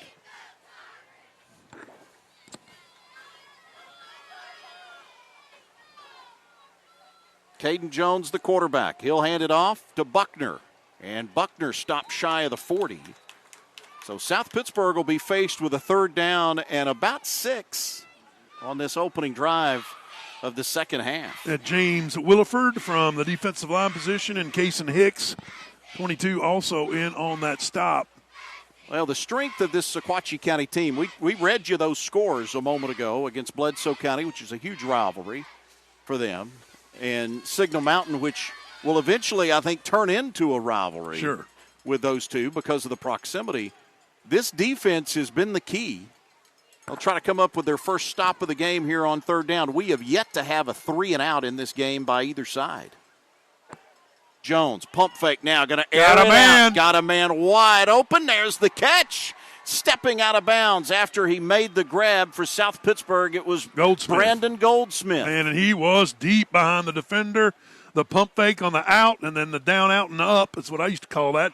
And Brandon Goldsmith got way behind the defender, had to wait on the football, or that's an easy touchdown. Is that what you called it in the backyard? Down, out, and up? College intramurals. Ah, okay. Down, out, and up. Yep. All right. And that pump fake on the out is really what sells the whole thing. How'd you and your boys fare back then? Oh, we were UTC champions a Okay. couple years. Don't want to brag or anything. Yeah, well, you know.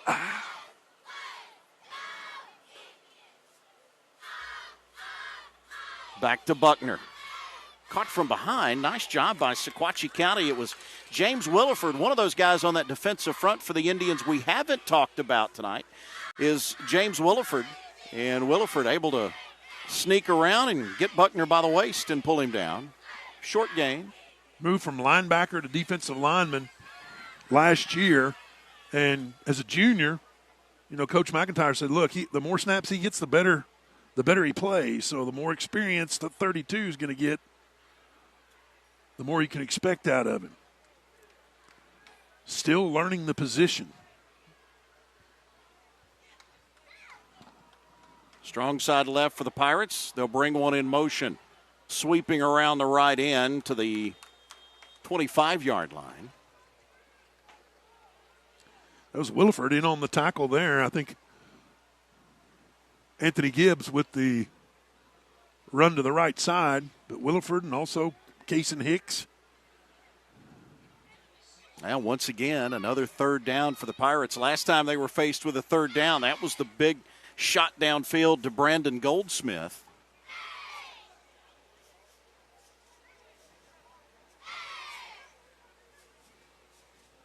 Pirates have been methodical offensively. Had a 97-yard drive earlier. They've shown the propensity for the big play, but they've shown they can grind it out as well. Third down handoff to Buckner, tripped up and caught from behind. Chased down and dropped by Jack Evitz. Evitz with a nice stop on that play. Going to give the Indians a chance here on 4th and long. 4th down 7 is what the scoreboard says. We'll roll with that with 8.5 to go in the third. South Pittsburg on the opening drive of this third quarter. But a field goal from here would be, you know, about a 40. It's about a 42-yarder for Alex Phillips. Let's see what he's got here. He connected to end the first half from 34 yards out. This will be from 42. The snap is good. The kick is on the way. Not enough. It is just short. So the Indian faithful over here chanting things about purple. They are super excited. They get unscathed. As you mentioned, the first stop that Sequatchie County has had as far as keeping points off the board when South Pittsburg has the ball in their hands. Yeah, I think there's a very big collective sigh of relief coming right. from the home stands. So now, as Coach McIntyre told us at halftime there, McKenzie, how is this offensive line going to make sure that they adjust and get some push and get some things done up front for the Indians? And that's Kason Hicks in the backfield. We've seen him at linebacker. He'll get his first carry here, and Hicks will break it straight ahead. Shoot top tackle as he was pulled down by Jamichael Buckner, the Pirate safety. And I think they're going to say the ball was down. The ground caused the fumble. But the training staff does kind of walk out there, some assistant coaches. He bounces back up, lost his helmet, so he'll have to come out of the game for a play. But there is Kason Hicks. Very impressive athlete for Sequatchie County. Well, Griffith is more of that smaller, the scat back. He's been out due to injury. Kason Hicks, 6 feet, 220 pounds. And his head coach said he is the guy that makes us go on both sides of the ball. His head coach says he's being under-recruited. He said schools are missing out on being able to find a great player. Coach also said he's the most physical player that I've ever coached. CHI Memorial first down for the Indians. Here's Minton. Minton. Nice wheels before he's cut down as he crosses the 40-yard line. For South Pittsburg, it was Brandon Goldsmith that made the stop. Nice pick up of 5 or 6. What we have seen, and we're seeing 2 good ones tonight. This is our 3rd game of the year. Scott, I feel like we've seen 6 pretty good quarterbacks. Yeah, we have. Over the first 3 weeks of this season. Guys that, certainly the 2 last week were just yeah. really good. Yeah, both of those kids were fantastic. For Ringgold and Heritage last week. 2nd down and 4 at their own 41. On the run, wide open, making the catch is Brown, and Gowan Brown for the first down. He brings it into Pirate territory all the way down to the South Pittsburg 40-yard line. All right, and Gowan Brown, you see, make that play, make that run, which is most important because he was cleared by doctors with an ACL tear back in July. So if he can get out there and contribute and feel healthy enough to not worry about that knee, which looked like he was doing that on that play, the junior, 5'11", 175, best athlete that Sequatchie County got, according to their coach at least.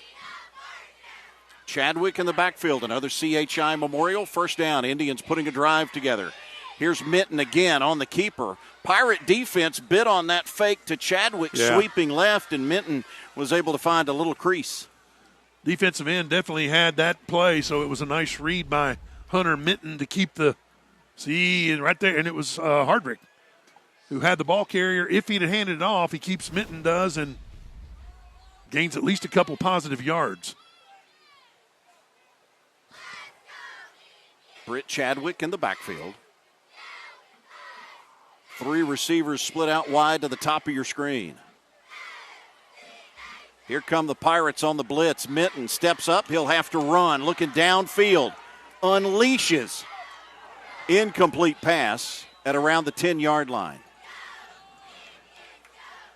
That would have been a tough catch. Well defended by South Pittsburg. I believe that was Goldsmith. It sure was. Brandon Goldsmith on the defense. I'm not so sure if Hunter Minton want to have that back. Looks like he may have been able to run to get at least closer to the first down. And like I said, with Goldsmith covering the intended receiver that well, he really didn't have a chance to make a play. Aiming for Brooks McIntyre. 3rd down for the Indians. The Pirate 37-yard line. Minton, quick throw, up high and incomplete. Going back to McIntyre on the slant. He had to get rid of it in a hurry. The ball might have sailed on him a bit. 4th down.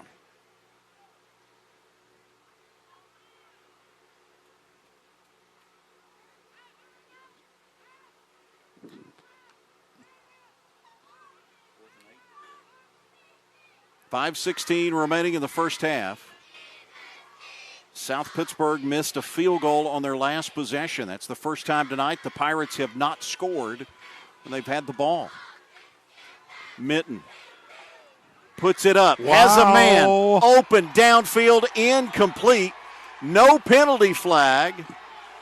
Now the Sequatchie County fans upset.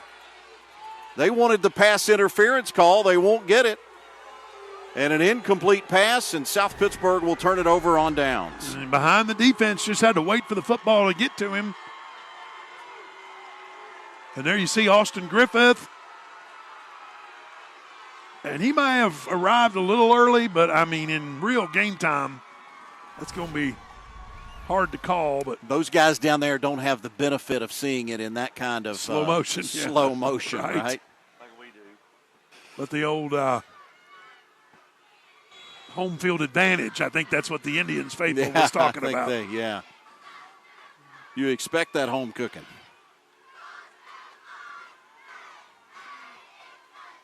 Pirates will take over at their own 37. Jones dropped it. He'll throw it up the screen, and look out. No way. South Pittsburg can turn it into something. It's Cooper. The second big screen to Dayon Cooper in a play that started with disaster turns in to a big play for the Pirate offense. That's what athletes do. They bail you out. I mean, that was Let's take a look at the snap here. Okay, they didn't get the replay on that, but fumbled, the ball's on the ground. All of a sudden, 46 on that throw. Wow, Caden Jones picks it up, hits Dayon Cooper, and with his speed, it is lights out. How many yards you say on that play? 46. 46-yard pass play into the Dr. Pepper maroon zone. Buckner in the backfield on the left hip of Jones, and it's Buckner to the right side, caught behind the line of scrimmage, slips away from one tackler, and there's a whole bunch of purple jerseys waiting on him.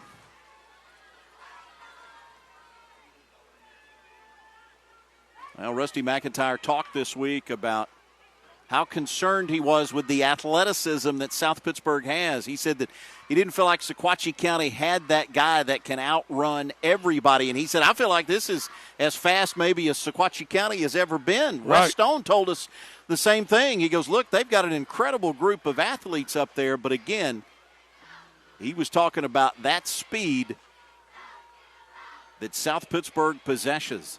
But Dayon Cooper's speed is the next level. Here's Jones. The fade to the end zone. Picked. And it's intercepted in the end zone. Sequatchie County comes down with the interception. It was Braden Lewis, I should say. Number 20. Let's get another look at it here.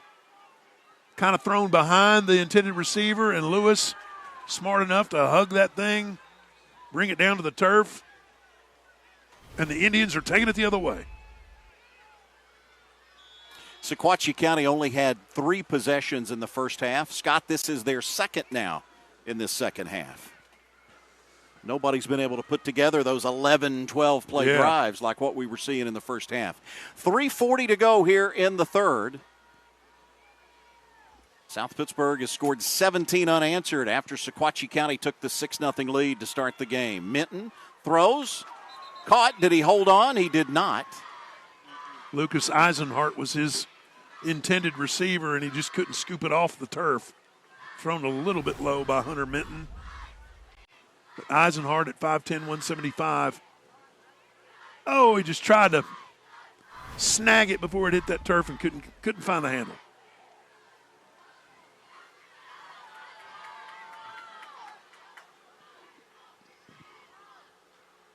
So the Indians stay in a 4-wide set in a pistol formation.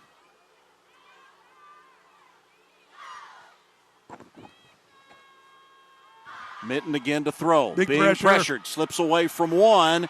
Cannot get away from the next one. He was chased down by Jordan McClendon. Jordan McClendon, the senior, a 3-year starter at 5'9", 220. McClendon, we told you, on offense is an offensive lineman, but on defense he's a linebacker, and he showed speed right there. We're going to have our bus stop play of the game at some point in time in this second half. That might be it. Scott, that was... It's sniffing around the bus stop. That's on the list. How about that? This now sets up a 3rd down and 20 for Sequatchie County. Indians trying to take advantage after South Pittsburg threw the interception in the end zone. Minton had the middle screen set up, and this is going nowhere. Jordan McClendon again shuts it down. Austin Griffith made the catch, and Mr. McClendon came to play.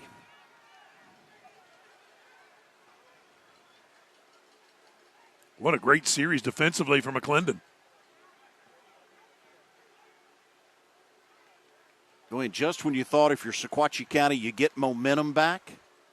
And old Mo back in the hip pocket of the Pirates again. Yeah, and the Pirates know that you're feeling like you're getting momentum, so let's just crash that party immediately. Oh, you come after the punt here? Yeah, why not?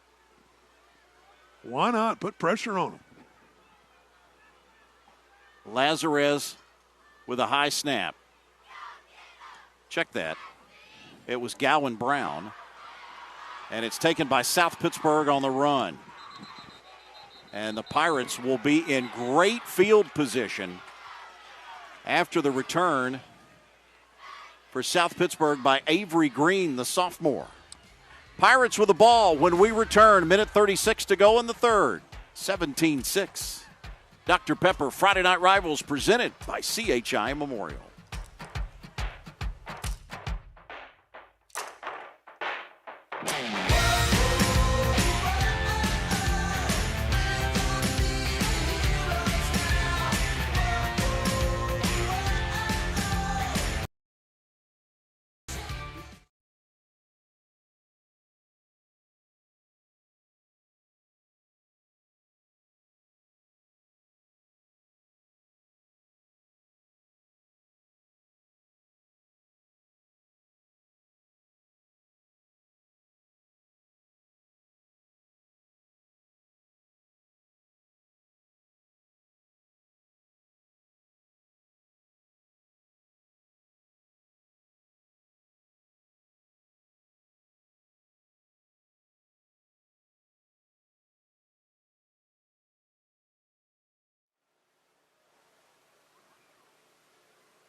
(17-6) South Pittsburg with the lead over Sequatchie County. Stay tuned. Later in tonight's game, we'll be highlighting our school bus stop of the game. The law in every state requires drivers to always stop for a school bus when the stop arm is out and the red lights are flashing.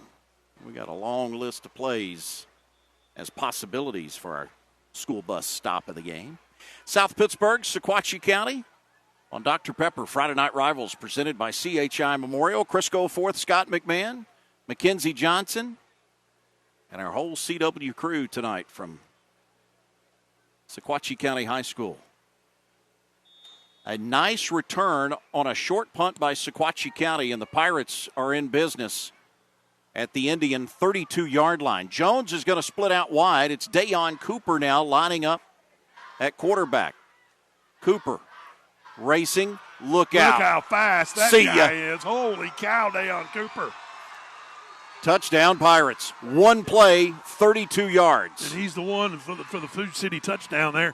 He's the one we talked about last year was the quarterback. But you move that guy to a situation where he can be a wildcat just like he did on that play, or catch balls in, as a wide receiver, and also maybe, run misdirections in reverse. That kind of speed is deadly. And just a junior. Phillips out for the extra point.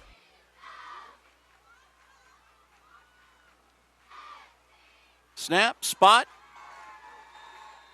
It's all good. 24-6. South Pittsburg with a lead. Minute 29 left in the third. Back to Dunlap after this. Dr. Pepper Friday Night Rivals presented by CHI Memorial.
Scott's vacationing in the Greek Isles next week, so we take the week off, but we're back with you September the 19th as we head to East Ridge. They'll host Chattanooga Central. We've got all the action here on the CW Chattanooga. It starts at 7.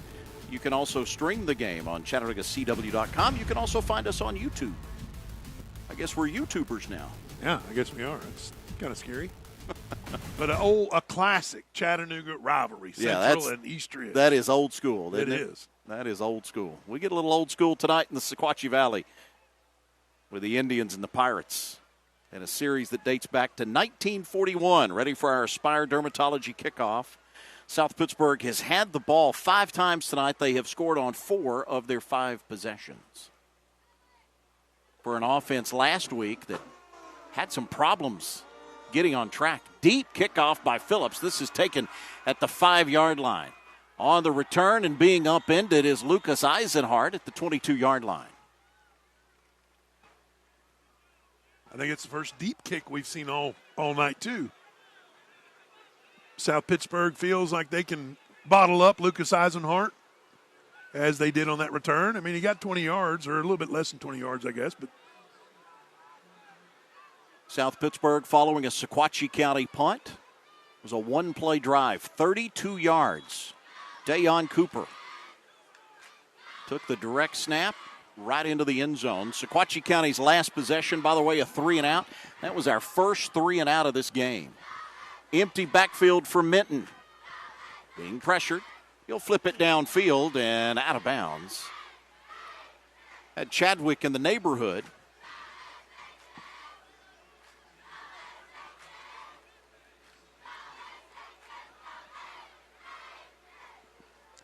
Hunter Minton was pressured a little bit, and once again, Coach McIntyre said at the halftime coming out, their offensive line has got to get more of a push and keep those South Pittsburg defenders off of their quarterback so he can have time. If he'd have had just one more second and got his feet set, he may have been able to throw that over the defender here on the near sideline, but just kind of flicked it as he was running to his right. Here's the screen to the far side, complete. First down yardage and more for Gowan Brown, and the best athlete on the team at Sequatchie County gives the Indians the CHI Memorial first down along the far sideline. Pushed out of bounds, but not until he picks up that first down. You see the replay, really good blocking. Maybe a little in the back there, but we won't count that. Referee didn't see it, so, and then pushed out, and then a little bit of a, hey, we're still here on the sideline, but now it we've got a flag, so this is coming back. Maybe it was that block in the back. Yeah, that's exactly what the call was and where the flag was thrown.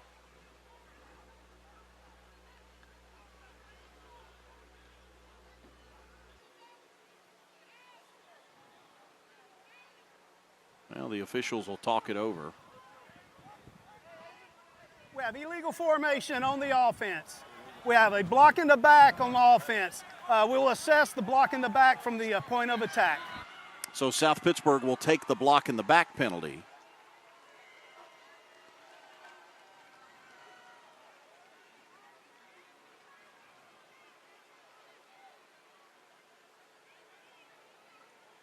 And this is going to back Sequatchie County back up deep, back inside their own 15, mark the football at about the 13-yard line. 10-yard penalty. That's why they chose that one over the illegal formation, which is 5 yards.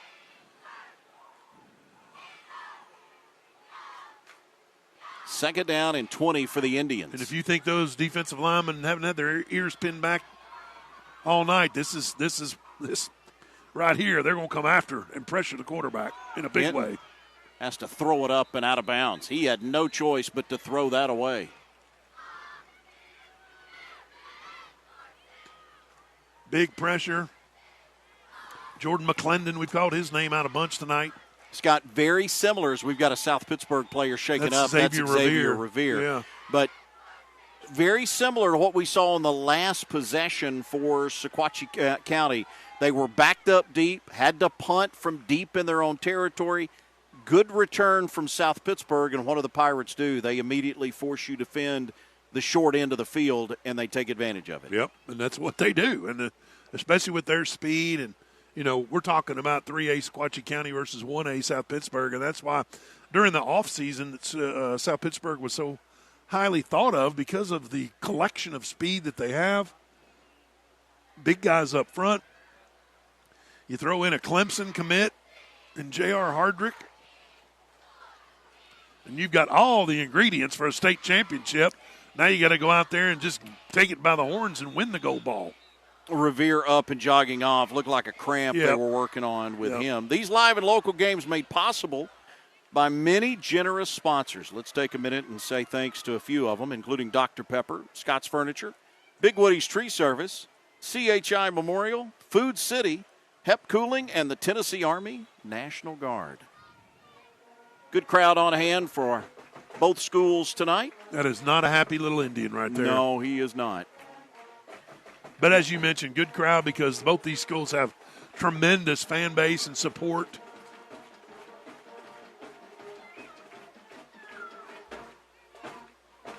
Less than a minute to go in this third quarter. South Pittsburg has scored 24 unanswered as Minton took a shot deep on that far sideline, and it's incomplete. He was going for Mason Campbell.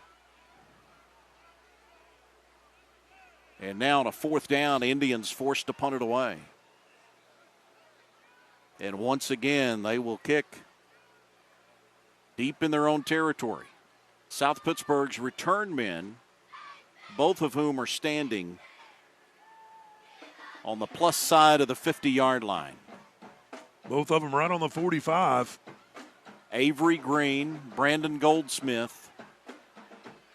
They kind of faked pressure on that last punt, and he had plenty of time, so we'll see if they don't come after him fully, or maybe they Gowan want to Brown. just see what he can do here. The snap gets behind him. Oh. It's in trouble. It goes out of the back of the end zone. Safety. 26 unanswered for South Pittsburg. Man, what a bad mistake by Sequatchie County special teams. Just short-hopped it. That really wasn't even close on the snap. Give them 2 points. Give them the ball back. You look at it on the replay. Oh, man. Just took that oblong ball will take some funny hops on you. Sure will. Sure will. Brown could not catch up to it. Out of the back of the end zone for the safety. And after taking a 6-0 lead on the opening drive of the game, I mean, they wasted no time going downfield. It was a 2-play drive. Hunter Minton with the touchdown run. And about 10 seconds into the first quarter, it was 6-0 Sequatchie County. And since that time, it has been all Pirates.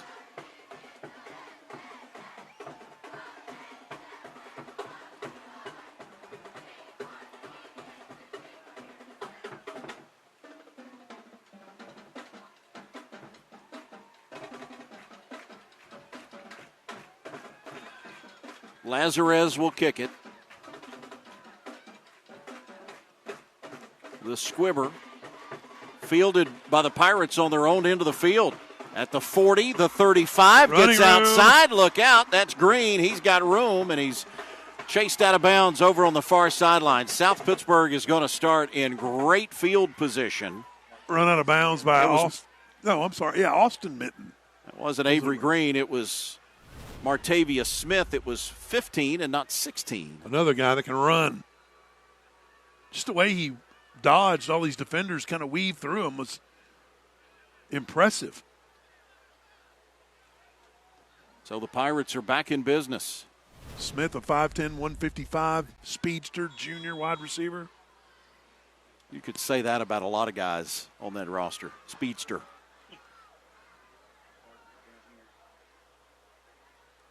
Snap back to Cooper. Looks for a block. Keeps his feet churning. Moves to about the 20-yard line. Buckner, rather, out of the Wildcat.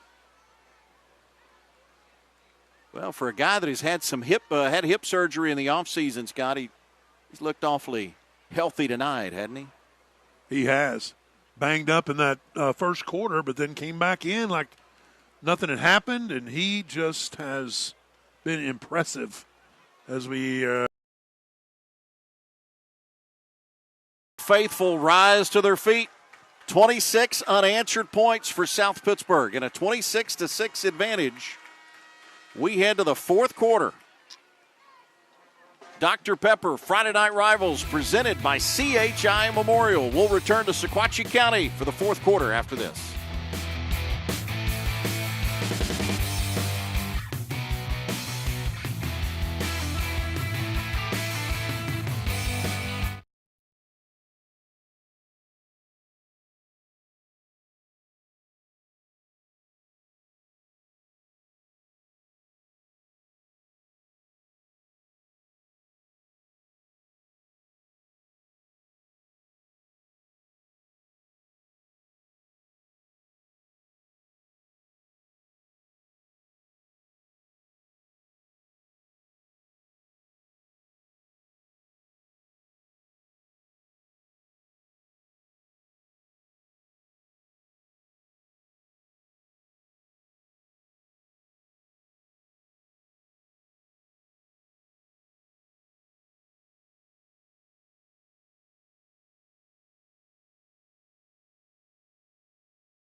After the game, be sure to stay tuned for Penn and Teller and Totally Funny Animals.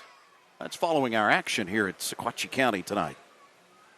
Chris Goforth, Scott McMahon, Mackenzie Johnson.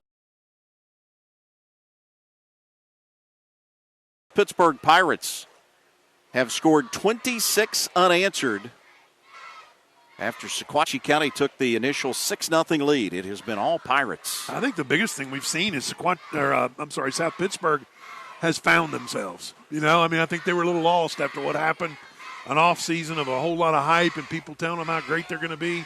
Silverdale comes down there, shuts them out, kind of punches them in the face a little bit. So what we've seen since Sequatchie County scored that first touchdown is what South Pittsburg has been wanting to see all season long, and that's finding themselves, finding an identity of what they do best, and that is block up front and get the ball to speedy guys that can run. And they have done that well tonight. Yes, they have, whether it's between the tackles or on, outside the hash marks. It's been a real balanced play calling, and the scoreboard reflects that.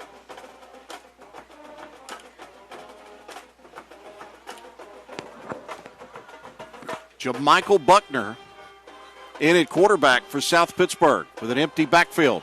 Brings a man in motion. He'll keep it himself. Buckner caught from behind, stays on his feet, gets inside the 15-yard line. Pirates are inside the Dr. Pepper maroon zone as we get this fourth quarter underway. There's Jamichael Buckner, 5'11", 195 senior. And you just got to feel like it. Wes Stone is kind of putting the ball into the hands here of his senior running back and Jamichael Buckner and saying, finish this thing. Yeah. I bet you those very words were spoken. He's your guy. Here he comes again. He's cut down. Nice job knifing into the backfield.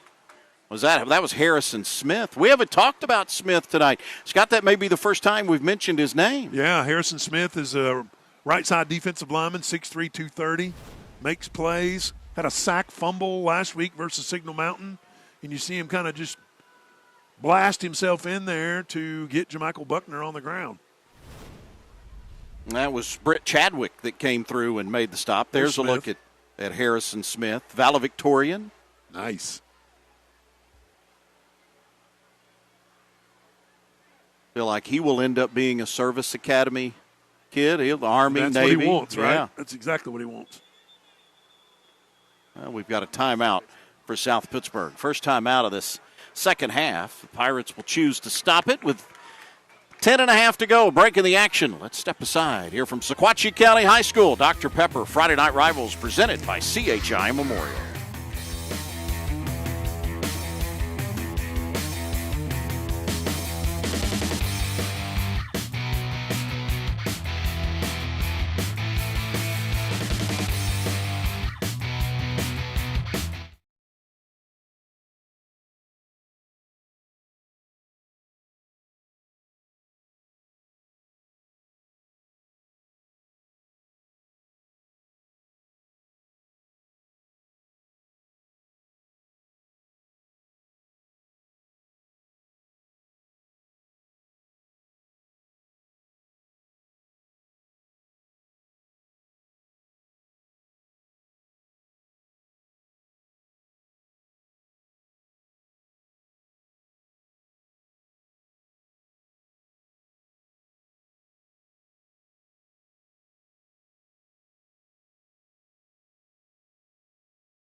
This is the school bus stop of the game. Always remember to stop when the school bus arm is out.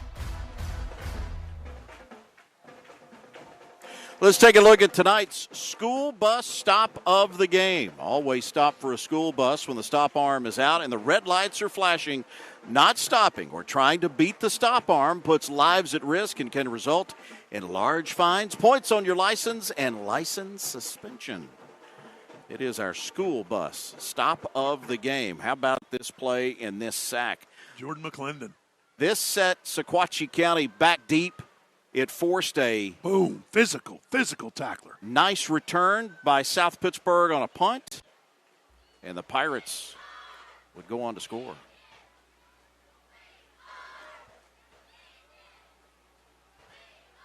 All right, back to live action.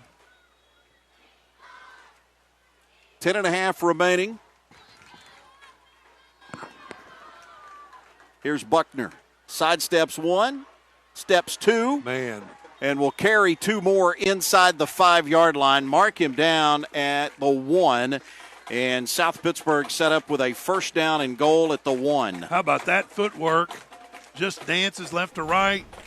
Comes up limping a little bit.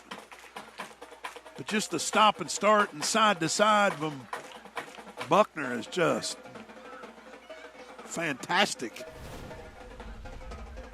Well, Scott, at 5'11", 195, the old adage about put a hat on him, I think that's what you have to do. Arm tackling isn't going to get it done. No, you're right. I mean, but it's hard to because he's so shifty.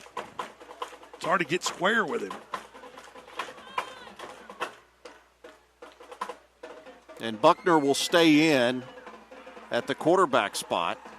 And look at McClendon in that H position. Pirates go with the heavy.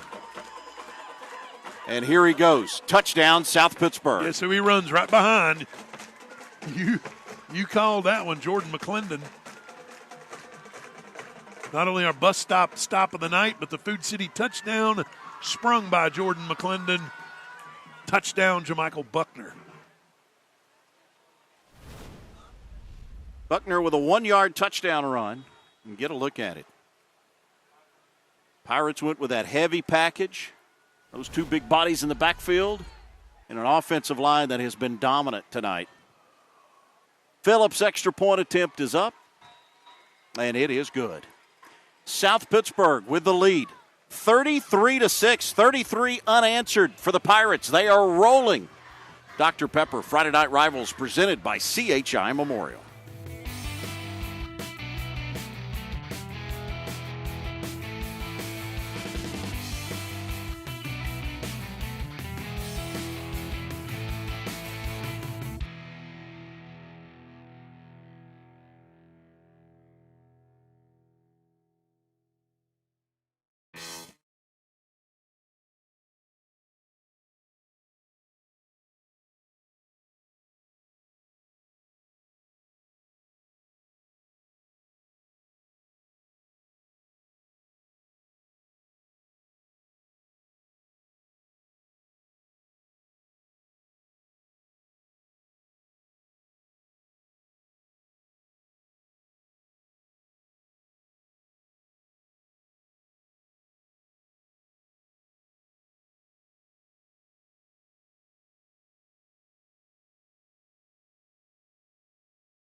Sequatchie County scored 6 seconds into this game tonight. They took the 6-0 lead, and since that time, it has been all South Pittsburg.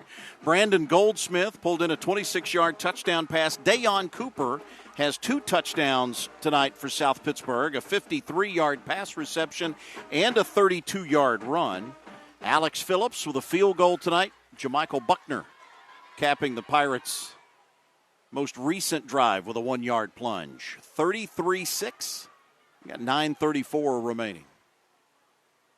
South Pittsburg ready to move to 1-1 on the season. It's time for our Aspire Dermatology kickoff. Yeah, we mentioned earlier, but both these teams ranked second in the state in their classifications. South Pittsburg 1A and Sequatchie County 3A. From the 15-yard line. And ends up getting hit initially at the 24-yard line before being driven back. So forward progress will give him the 24, and that's where Sequatchie County will begin the drive with a first down and 10. These two haven't played every year since 1941, but that was the first time they met back before World War II.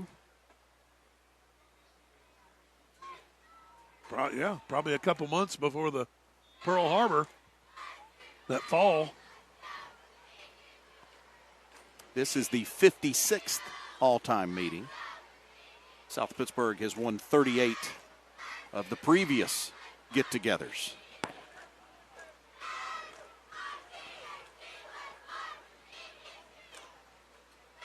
Mitten will hand it off. Griffith. And he'll take it out across the 25 to about the 26-yard line. South Pittsburg with 287 yards of total offense. Sequatchie County with about half that tonight. Wow. 141 for the Indians. What a way to rise up. South Pittsburgh's defense has looked tremendous. Again, after that first drive, which did include a nice kickoff return and then a nice 31-yard pass, like on a screen play down the right side. And South Pittsburgh has shut the door ever since then.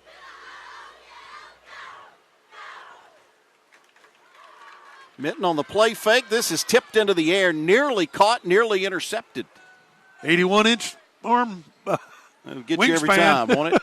It's hard to throw over that, man. That's J.R. Hardrick. He of the soon-to-be Clemson Tiger. Yeah, committed to Clemson. Coach Stone said he won't be an early enrollee, that'll sign with him in December, but he won't actually get to Clemson until probably May after graduation. Well, he talked about the fact that Clemson looking at him for what he can become. Yeah, it's all about measurables with J.R. Hardrick. Again, a tip pass. This was almost caught by Evans and then dropped. So a fourth down now for the Indians.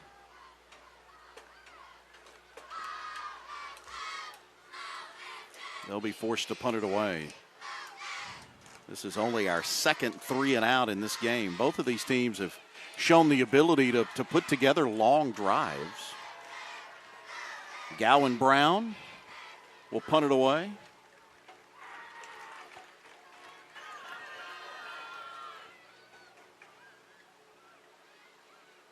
And South Pittsburgh will have Martavius Smith and Brandon Goldsmith back to return it.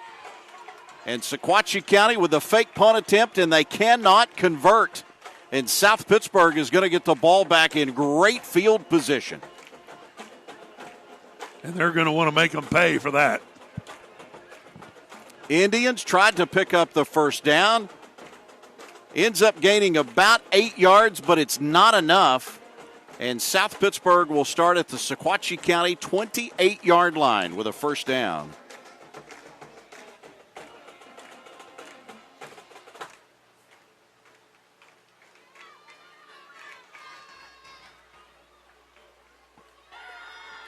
Caden Jones back in at quarterback. We did not see him on the last South Pittsburgh drive. It was just mostly direct snaps to Buckner. Here's the give to Gibbs, bouncing outside, knocked down at the 25-yard line.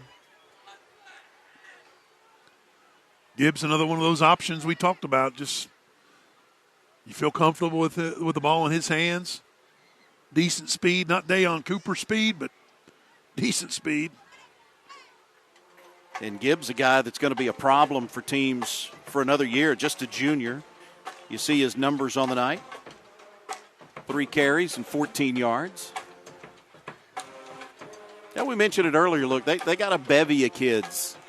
And I think that the staff here does a really nice job of spreading it around and giving touches. Here comes Gibbs again. He finds a little room. Look out. Gibbs to the outside to the end zone. Food City touchdown. And the Pirates did make them pay for going for it on fourth down. 7:36 left. And the mercy rule is in effect.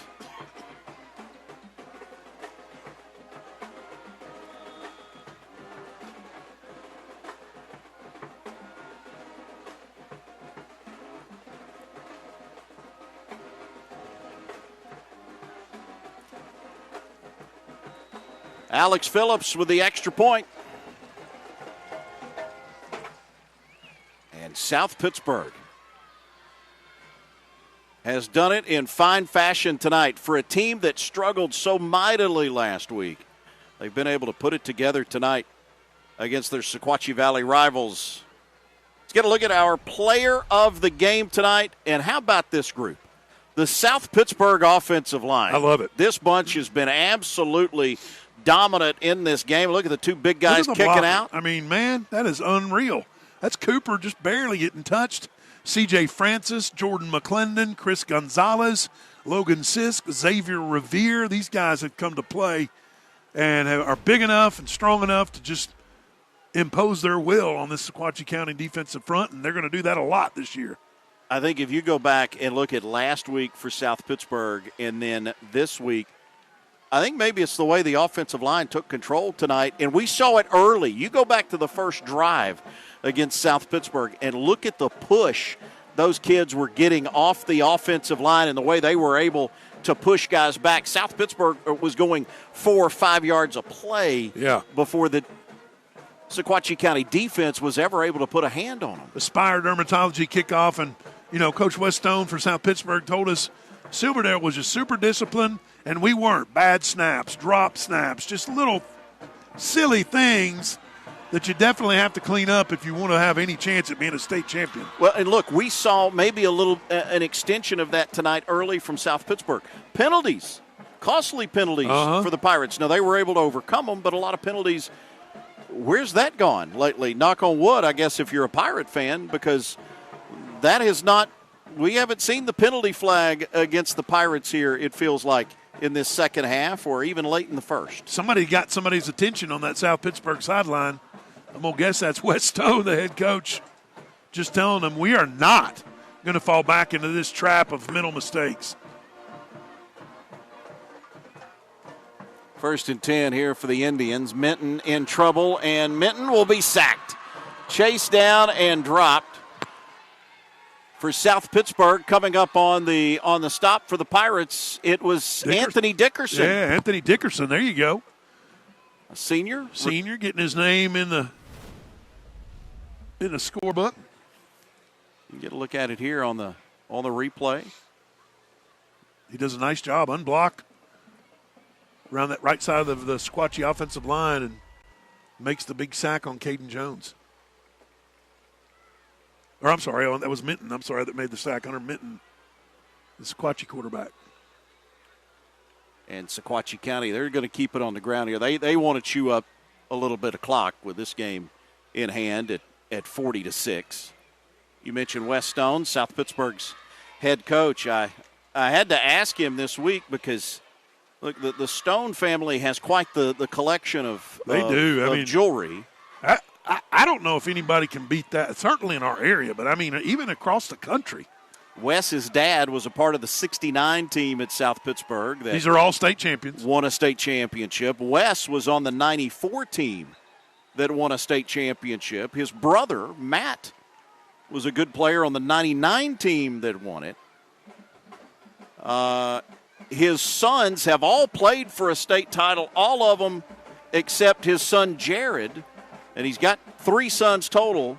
The other 2 won state championships. Jared played for a state title and was hurt in the state title game in 2020 for South Pittsburg. So quite the legacy for that family.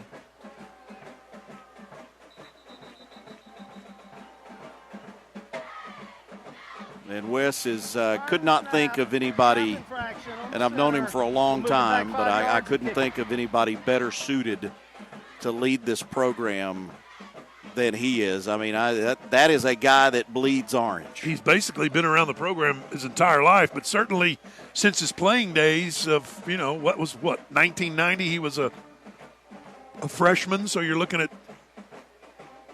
35 years. It's a lifetime spent dedicated to the orange and black.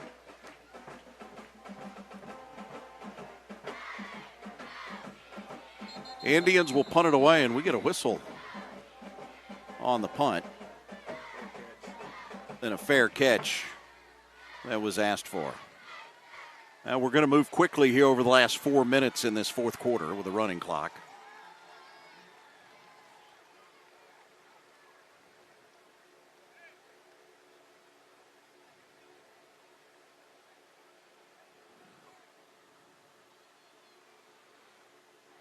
South Pittsburg has put up 40 unanswered tonight.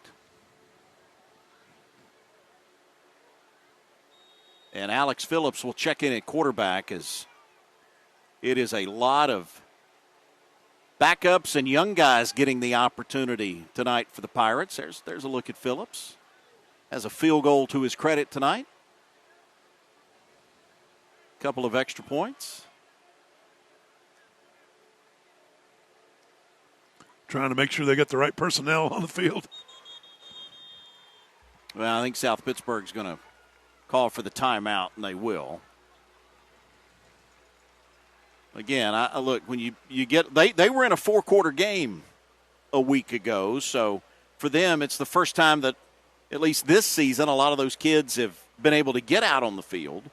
So you want to make sure that everybody knows where they're supposed to – who's supposed to be out there, one. Yes. And then where everybody's supposed to line up at. Exactly. So South Pittsburg will welcome Brainerd in next week and then tangle with Red Bank in 2 weeks.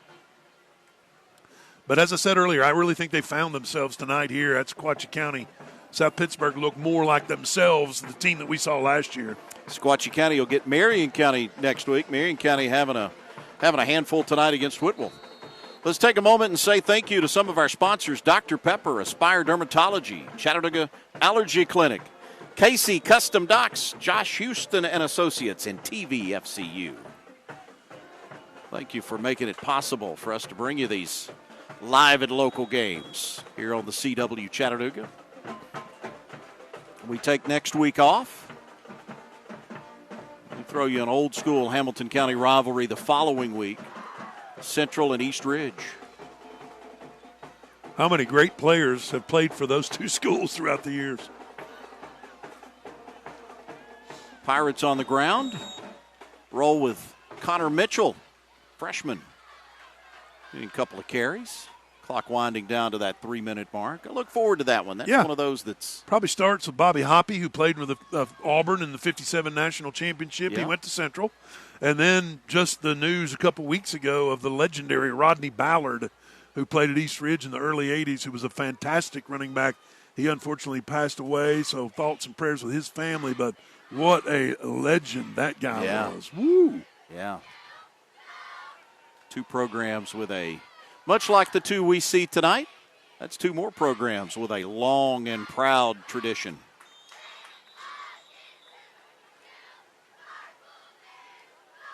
And for South Pittsburg, that was Tristan Nunley. And Harrison Smith on the tackle, 51.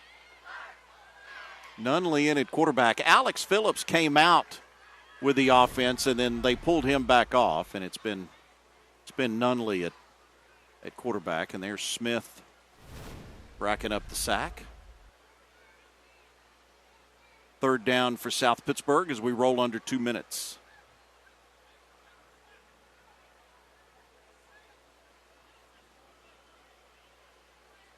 A Mercy Rule win over a Sequatchie Valley rival. That's one way to get things back on track for South Pittsburg after that disappointment of a 10-0 loss last week to Silverdale. And to do it, Scott, as you mentioned, against the number 2 team in 3A, don't count this South Pittsburg team out just yet. Westone kind of said that, not in those exact words, but he mentioned to us this week that, hey, look, we started 0-1 last year. We just got to stay together and keep playing. And block out the noise, because we know the expectations are always so high for South Pittsburg and that football-loving community down there. They were kind of embarrassed a little bit last week by the shutout. But they'll be throwing a party tonight with this offensive explosion. And again, I think if you're South Pittsburg, not that you didn't have the big play tonight, because they did, but you saw an offense that has the ability to grind it out if they need to. And I think that is something that, you want to see from this offense, because as you move through this season, again, we talked about Red Bank coming up later, and then once you move into the playoffs, you're going to have those games where you're not going to be able to have the 60, 70, 80-yard splash plays, and you've got to put together that 10, 11, 12 play drive. Right. I'm sure that was it 2 drives they had like that. I'm sure those 2 drives are the highlight, the takeaway for Coach Wes Stone to say, because this is what we're looking for. We're looking for time of possession, don't have any dumb penalties that put us behind the chains, and get it in the end zone. And that's exactly what they've done. 7-play drive that ended in a 53-yard pass to Dayon Cooper. And then a 12-play drive that resulted in the Alex Phillips field goal. Right.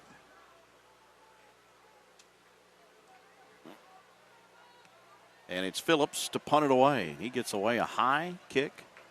Under a minute remaining. South Pittsburg will down it. And Sequatchie County can snap it a couple of times, and that will be it. Maybe snap it just once here.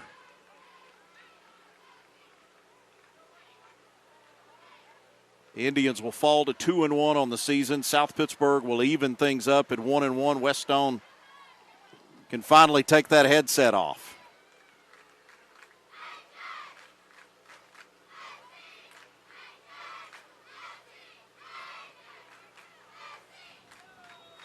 Final play of the game.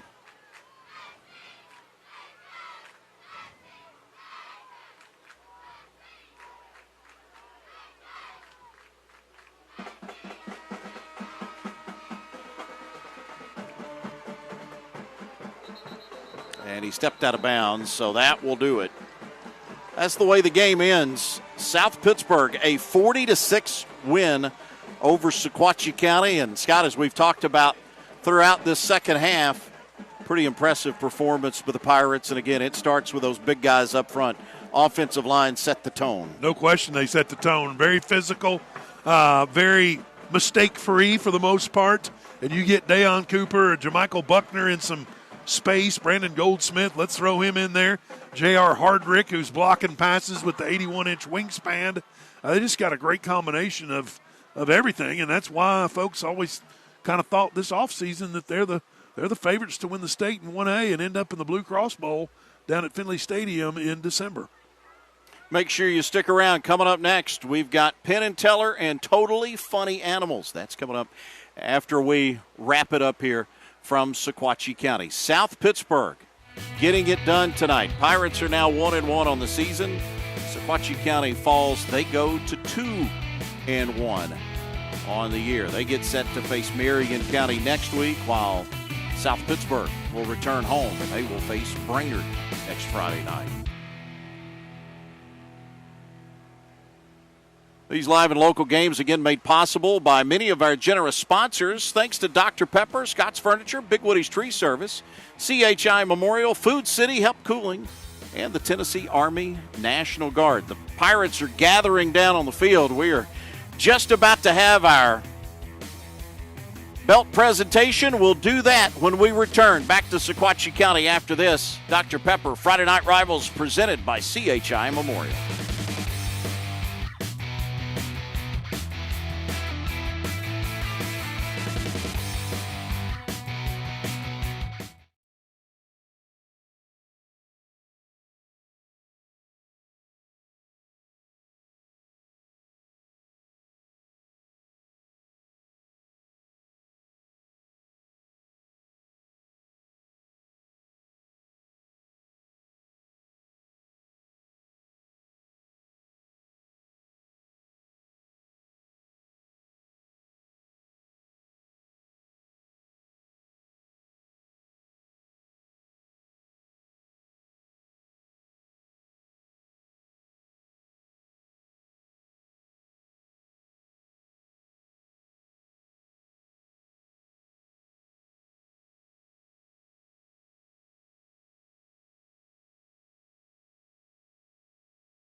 How about 40 unanswered tonight for South Pittsburg? 40-6, South Pittsburg gets their first win of the season. Mackenzie Johnson standing by with a happy bunch of Pirates. Coach, we talked a little bit about them at halftime, but instead of one player of the game, your whole O-line was picked as the players of the game tonight.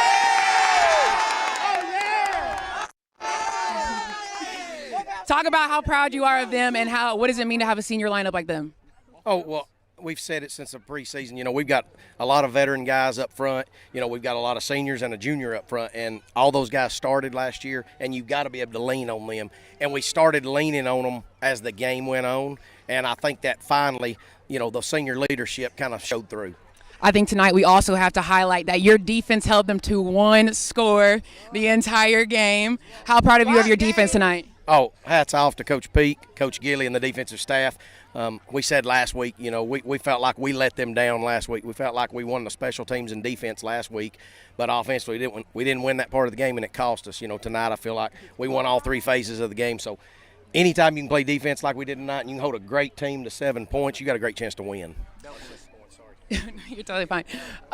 Also tonight, you came back from a hard loss last week. How good does that feel? How good does this win feel tonight to be able to get that? Oh, it feels great. You know, anytime, any win is great. You know, they're all special, but when you can beat a quality team and a quality program, a 3A team that was in the semifinals last year and has a great chance to be a deep playoff run again this year, you know, at their home field, any of those wins like that, you know, you love them, but, you know, 24-hour rule, we got to get ready for that next one.